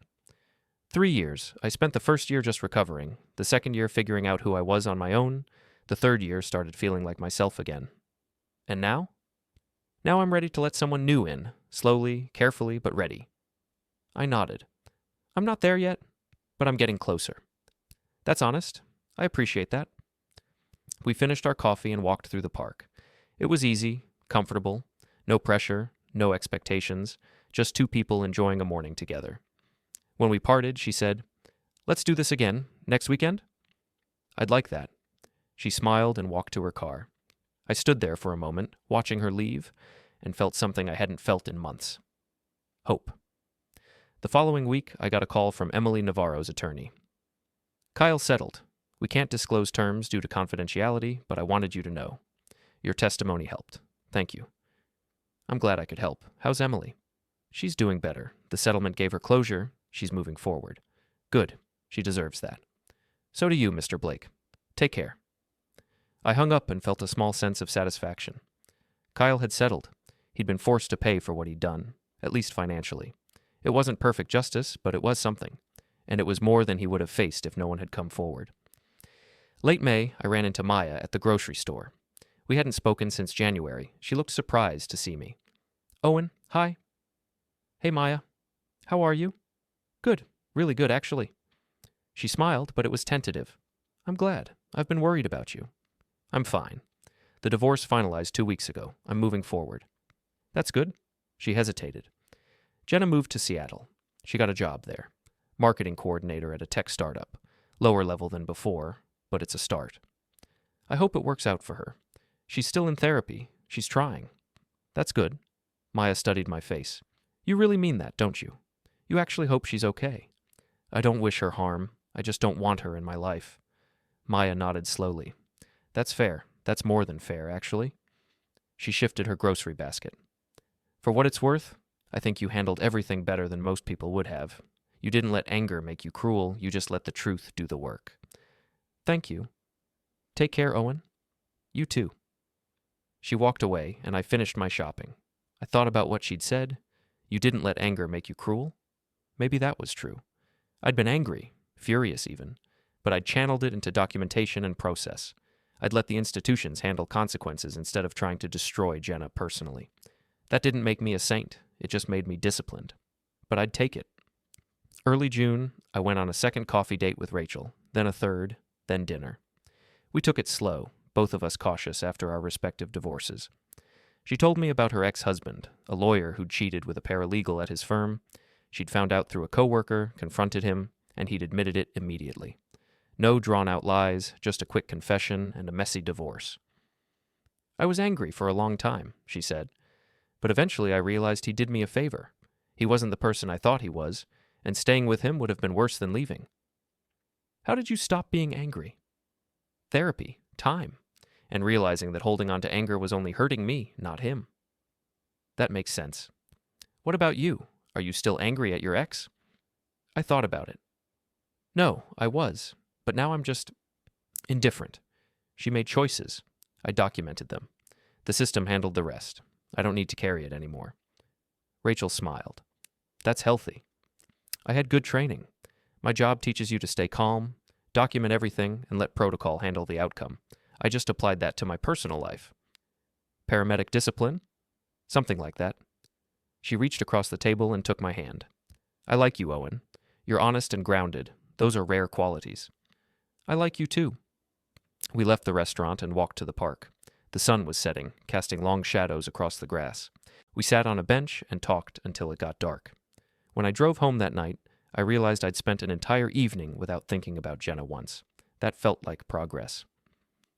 Mid-June, I got a letter from Talia. She'd moved to Philadelphia, changed her name back to her maiden name, and started her own event planning business. I wanted to thank you again for everything, she wrote. Going through that nightmare alone would have destroyed me, but having someone who understood, who wasn't going to let them get away with it, gave me strength. I'm building a good life here. I hope you're doing the same. Stay in touch. Talia. I wrote back a short note. Told her I was glad she was thriving. Told her I was moving forward too. Wished her well. Then I put the letter in the evidence cabinet, not because I needed it, but because it was part of the story. A reminder that I hadn't done this alone. Late June, Rachel and I made things official. We weren't rushing into anything serious, but we agreed to date exclusively and see where it went. It felt right. Easy, honest. She didn't ask to see the evidence folder. She didn't need to know every detail of my divorce. She just accepted that I'd been through something difficult and had come out the other side. That was enough. July 4th, I worked a double shift. The city was chaotic. Fireworks injuries, drunk drivers, the usual holiday disasters. But I didn't mind. I liked the work. I liked feeling useful. When I got home at 3 a.m, Rachel had left a text. Hope your shift was okay. See you tomorrow for lunch? I smiled and replied, yes, looking forward to it. Then I went to bed and slept soundly. Mid-July, I got an email from Sandra Voss. It was brief and professional. Mr. Blake, I wanted to inform you that our company has implemented new policies based on lessons learned from the incident involving Mr. Brennan. All expense reports now require secondary approval. All multi-person travel must be documented in advance. And we've expanded our ethics training to include clearer guidelines on workplace relationships. Your willingness to come forward helped us identify serious gaps in our system. Thank you. Sandra Voss. I read it twice. The company had changed its policies. Future employees would be protected better. Kyle's pattern would be harder to replicate. That mattered. I replied, thank you for the update. I'm glad something positive came from this. She didn't respond, but I didn't expect her to. She'd said what she needed to say. Late July, Rachel and I took a weekend trip to the coast. It was the first vacation I'd taken in over a year. We stayed in a small bed and breakfast, walked along the beach, ate seafood, and watched the sunset. One evening, as we sat on the sand, she asked, are you happy? I thought about it. Yes, I think I am. Good. You deserve to be. So do you. She leaned her head on my shoulder. I'm glad we met. Me too. We sat there in silence, watching the waves crash against the shore. It felt peaceful, uncomplicated, real. August came with heat and long shifts. I picked up extra hours and banked overtime. I was saving money, planning for the future, thinking about maybe buying a new house, somewhere without memories. Rachel and I talked about it one night over dinner. Would you want to move in together eventually? She asked. Not now, but someday? Maybe. I'd want to take it slow. That's fair. I'm not in a rush. Good. Neither am I. She smiled. I like that we're on the same page. Me too. We finished dinner and went back to her place. We watched a movie, talked until midnight, and I drove home feeling content. Life wasn't perfect. I still had days where I thought about Jenna, about what went wrong, about what I could have done differently. But those days were getting rarer. Mostly, I felt like myself again. Early September, I got a text from Maya. Jenna got engaged to someone she met in Seattle. I thought you should know. I read it twice. Engaged. 6 months after the divorce. That was fast. I texted back, I hope it works out for her. Maya replied, That's all? You're not upset? No, I'm not. She's not my responsibility anymore. You're a better person than me. I'd be furious. I was furious for a long time, but I'm not anymore. She made her choices. I made mine. We both moved on. Fair enough. Take care, Owen. You too. I put the phone down and thought about Jenna getting engaged. I wondered if she'd told her new fiancé about Kyle, about the affair, about the public firing. I wondered if she'd learned anything from what happened. Then I realized I didn't actually care. She was someone I used to know, someone I used to love, but that person was gone, replaced by someone I didn't recognize and didn't want to, and that was okay. Mid-September, Rachel and I celebrated 6 months together. We went to dinner at a nice restaurant, exchanged small gifts, and talked about the future. I'm happy with you, she said. I don't need to rush anything. I just wanted you to know. I'm happy too. Good. That's all I need to hear. We clinked glasses and finished our meal. Driving home that night, I realized I'd built something real. Not perfect, but real, based on honesty and patience and mutual respect. It was the opposite of what I'd had with Jenna, and it felt right. Late September, I opened the evidence cabinet one last time. I pulled out the folder, call logs, receipts, photos, legal documents, and flipped through it. Everything was still there, still accurate, still true, but it didn't hurt to look at anymore. It was just information, data, a record of something that happened once. I closed the folder, put it back in the cabinet, and locked the drawer. Then I went outside, sat on the porch, and watched the sunset. The worst was behind me. The truth was on record. Justice had been served, imperfect but real. And the life I was building now, with Rachel, with work, with purpose, was mine. Not defined by betrayal, not shaped by anger, just honest, steady, forward, one day at a time, one step forward, until the past became just that, something that happened once, a long time ago. And I was okay with that. October 1st, I deleted the last of Jenna's contact information from my phone. I didn't need it anymore. If something urgent came up, Maya could reach me, but otherwise that chapter was closed. Rachel noticed. You seem lighter lately. I feel lighter. Good, I'm glad. We were sitting on her couch, watching a movie neither of us was paying attention to. She turned to me. I love you, Owen. I looked at her. I love you too. It was the first time either of us had said it, and it felt true, not rushed, not desperate, just true. We kissed, and the movie played on in the background, forgotten. Later that night, driving home, I thought about how far I'd come. 6 months ago, I was sitting in a lawyer's office filing for separation. Now I was in love with someone who respected me, working a job I valued, building a life that felt real. It had been hard, the hardest thing I'd ever done, but I'd survived, and I was better for it. Not bitter, not broken, just stronger. And that was enough. November brought cold mornings and early darkness. I'd been divorced for 6 months, dating Rachel for 7. Life had settled into something that felt sustainable, even good. One evening after my shift, I stopped by Rachel's apartment. She was cooking dinner, something she did when she was thinking through problems. I could tell by the way she was chopping vegetables, precise, methodical, focused. What's on your mind? I asked. She set the knife down and turned to face me. I got offered a promotion, director of physical therapy at the hospital. More responsibility, better pay, but it means longer hours and more stress. Do you want it? I don't know. Part of me does. But part of me remembers what happened with my ex. He chose his career over our marriage. I don't want to make the same mistake. I walked over and took her hand. You're not your ex. And I'm not Jenna. We can figure this out together. You're sure? I'm sure. Take the promotion if you want it. We'll adjust. She smiled and kissed me. Thank you. I needed to hear that.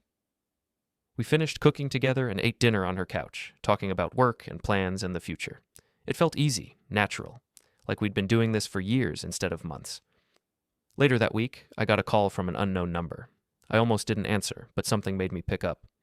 Owen Blake? Yes. This is Detective Martinez with the Seattle Police Department. I'm calling regarding Jenna Cross. You were married to her, correct? My stomach dropped. I was. We're divorced. What's going on? Ms. Cross was involved in an incident last night. She's fine, not injured, but she listed you as an emergency contact on some old paperwork. We're trying to reach her family. What kind of incident? Domestic disturbance. Her fiancé became aggressive during an argument. Neighbors called it in. We responded and separated them. She's staying at a hotel for now. I closed my eyes. Is she pressing charges? She declined, but we documented everything. If it happens again, we'll have a record. I'm not her emergency contact anymore. Try her sister, Maya Cross. I can give you her number. That would be helpful. I gave him Maya's number and hung up. Then I sat there, staring at my phone.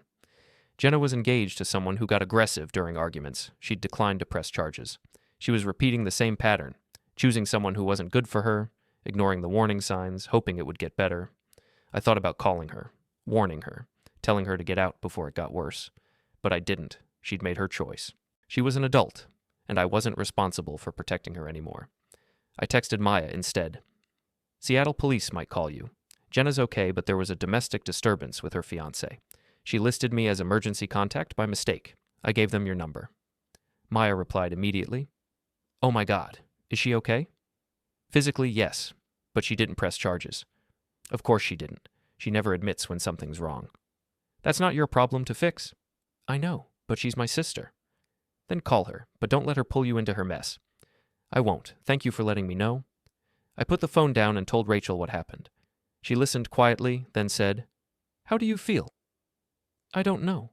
Part of me wants to help her. Part of me knows I can't. You can't. She has to figure this out on her own. I know. Rachel squeezed my hand. You're a good person, Owen. But you can't save someone who doesn't want to be saved. I'm not trying to save her. I just don't want her to get hurt. That's not your responsibility anymore. I nodded. You're right. But it stayed with me for days. The knowledge that Jenna was with someone dangerous, that she was ignoring red flags, that she might end up worse than she already was.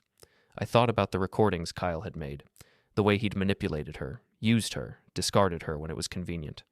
And now she was with someone else who treated her badly. Maybe she didn't know how to choose better, maybe she'd never learned, or maybe she just didn't think she deserved better. Either way, it wasn't my problem. Mid-November, Maya called me. I talked to Jenna. She says everything's fine. She says her fiancé was just stressed and it got out of hand. She's not breaking up with him. Of course she's not. I told her she needs to leave. I told her this is how it starts. She said I'm overreacting. You're not. I know, but I can't force her to see it. Maya sighed. I'm exhausted, Owen. I love her, but I can't keep trying to save her from herself. Then don't. Set boundaries. Tell her you're here if she needs you, but you're not going to watch her make the same mistakes over and over. Is that what you did? Yes, and it was the hardest thing I've ever done, but it was necessary. How did you let go? I realized I couldn't control her choices. I could only control mine, and I chose not to let her chaos destroy me. Maya was quiet for a moment. Thank you. I needed to hear that. Take care of yourself, Maya. You too. We hung up. I thought about boundaries, about the difference between helping someone and enabling them, about how loving someone doesn't mean sacrificing yourself for them. I'd learned those lessons the hard way, but I'd learned them. Thanksgiving came. Rachel and I spent it with her family, parents, 2 siblings, a handful of nieces and nephews. It was warm and loud and chaotic in the best way. Her mother pulled me aside while we were cleaning up after dinner. Rachel seems happier than I've seen her in years, she said. She makes me happy too. Good. You both deserve that. She handed me a dish to dry. She told me you went through a difficult divorce. I did. I'm glad you didn't let it make you bitter. I came close, but I had good reasons to move forward. She smiled. Rachel's one of them, I hope. She is. Then I'm glad you found each other. That night, driving home, Rachel said, My mom loves you. I like her too. She said you're good for me. You're good for me too. She reached over and took my hand. I'm grateful for you, Owen, for your honesty and your patience and your willingness to build something real. I'm grateful for you too. We drove the rest of the way in comfortable silence. Early December, I got a letter from Emily Navarro's attorney. It was a thank you note, handwritten. Mr. Blake, Emily asked me to pass along her gratitude. Your testimony helped her get justice. She's doing well now, in therapy, rebuilding her life, and moving forward. She wanted you to know that your willingness to get involved made a difference. Thank you for your courage. Michael Torres, attorney at law. I read it twice, then filed it in the evidence cabinet. It was strange to think that my documentation, something I'd done to protect myself, had helped a stranger get justice too. But that's how truth worked. It didn't just affect one person. It rippled outward, touching everyone connected to the lie. Mid-December, Rachel asked if I wanted to spend Christmas together. We could go to the mountains, she said. Rent a cabin, just the two of us. Quiet and simple. That sounds perfect. Good, because I already booked it, I laughed. Confident. I know you well enough by now. She did. She knew I didn't like big crowds or elaborate celebrations. She knew I needed simplicity and honesty and space to breathe. And she gave me all of that without me having to ask. Christmas week, we drove to the mountains and stayed in a small cabin surrounded by snow. We cooked together, hiked during the day, sat by the fire at night. One evening, as we were watching snow fall outside the window, Rachel said, "I want to move in together." I looked at her. When? Soon? Maybe after New Year's. My lease is up in February. We could find a place that's ours, not yours or mine. Ours. I thought about it. About sharing space again. About building a home with someone. It felt right. Okay, I said. Let's do it. She smiled and kissed me. I love you. I love you too. We spent the rest of the week planning, looking at apartments online, talking about what we wanted, a place with good light. 2 bedrooms, 1 for an office, close to both our jobs. It felt exciting, like starting over, but better this time. New Year's Eve, we drove back to the city and went to a quiet bar near Rachel's apartment. We toasted at midnight, kissed, and walked home through the cold. This year's going to be good, Rachel said. It already is. She squeezed my hand. I'm proud of you, you know, for how you handled everything, for not letting it break you. I had help. Maybe, but you did the work. I thought about that. The documentation, the depositions, the therapy I'd quietly started in October and hadn't told anyone about yet. She was right. I'd done the work, and it had been worth it. We walked the rest of the way in silence, the city quiet around us, the new year stretching out ahead. When we got back to her apartment, I checked my phone. 1 text from Maya. Jenna broke off her engagement. She's moving back home. Thought you should know. I showed it to Rachel. How do you feel? She asked. I hope she gets the help she needs. But it's not my problem anymore, Rachel nodded. Good. I deleted the text and put my phone away. Jenna's life was hers to figure out. Mine was here, with Rachel, building something real, and I was finally fully okay with that. January began with apartment hunting. Rachel and I looked at 6 places before finding one we both liked. 2 bedrooms, lots of windows, walking distance to the park. We signed the lease and set a move-in date for February 1st. It felt like the final piece falling into place. One evening, as we were packing boxes at her apartment, she asked, Do you ever think about your ex? Sometimes, but not the way I used to. What's different? I'm not angry anymore. I'm not hurt. I just see her as someone who made choices I couldn't accept. And I'm grateful I didn't stay. Rachel smiled. That's growth. It took a while. Most things worth having do. She was right. We finished packing and ordered pizza. As we ate, I thought about how far I'd come. From that night in Kyle's apartment to now. From betrayal to boundaries to rebuilding. It had been the hardest year of my life, but I'd survived it. And I was better for it. Not bitter, not broken, just honest, just whole. And that was enough. February 1st arrived cold and clear. Rachel and I moved into our new apartment together. Her furniture, my furniture, everything mixed and rearranged until it felt like ours. That first night, we sat on the floor eating takeout surrounded by half-unpacked boxes. Rachel raised her glass of wine. To new beginnings? To new beginnings, I echoed. We clinked glasses, and I felt something I hadn't felt in over a year. Complete peace. The next morning, I woke up to sunlight streaming through unfamiliar windows. Rachel was already up, making coffee in our kitchen. Our kitchen. The word felt good. My phone buzzed, a text from Maya. Jenna's in rehab, voluntary. She finally admitted she needs serious help. Mom and Dad are relieved. I thought you'd want to know she's getting real treatment this time. I showed Rachel the message. That's good, she said. For her? It is. Are you going to respond? Yeah, just to acknowledge it. I texted back. I'm glad she's getting help. I hope it works for her. Maya replied, "Thank you, that's kind. You're in a good place now, aren't you?" "I am, really good. You deserve that. Take care, Owen." "You too." I put the phone down and Rachel handed me coffee. "How do you feel?" she asked. "Hopeful. For her, but mostly just grateful for what I have now." She kissed me. Good answer. We spent the day unpacking, making the apartment ours. I set up my home office in the second bedroom. Rachel arranged her therapy books on the shelves. We hung pictures, organized the kitchen, made the bed together. By evening, it felt like home. That night, lying in bed in our new place, Rachel said, "Thank you." For what? For being patient, for being honest, for showing me what a healthy relationship looks like. You did the same for me. We're good together. We are. She fell asleep with her head on my chest, and I lay there thinking about the last year, everything I'd lost, everything I'd gained. The evidence folder was still locked in a cabinet at my old house, which I'd decided to rent out rather than sell. I didn't need to look at it anymore. The truth was documented. The consequences had played out. Justice had been served as well as it could be. Now I was here, in a new apartment, with someone who loved me, building a life based on honesty and trust. It wasn't the life I'd planned a year ago. It was better, because it was real, built on truth, not lies, on boundaries, not betrayal, on two people who'd both survived hard things and chose each other anyway. I thought about Jenna in rehab, finally facing her demons. I genuinely hoped she'd find peace, not for me, but for her. And I thought about Kyle, somewhere dealing with lawsuits and consequences, his pattern finally broken. The truth had won, slowly, painfully, but completely. And I'd survived it. Not just survived, thrived. I closed my eyes and drifted off to sleep, Rachel breathing softly beside me. Tomorrow I'd wake up and keep building this life, one honest day at a time,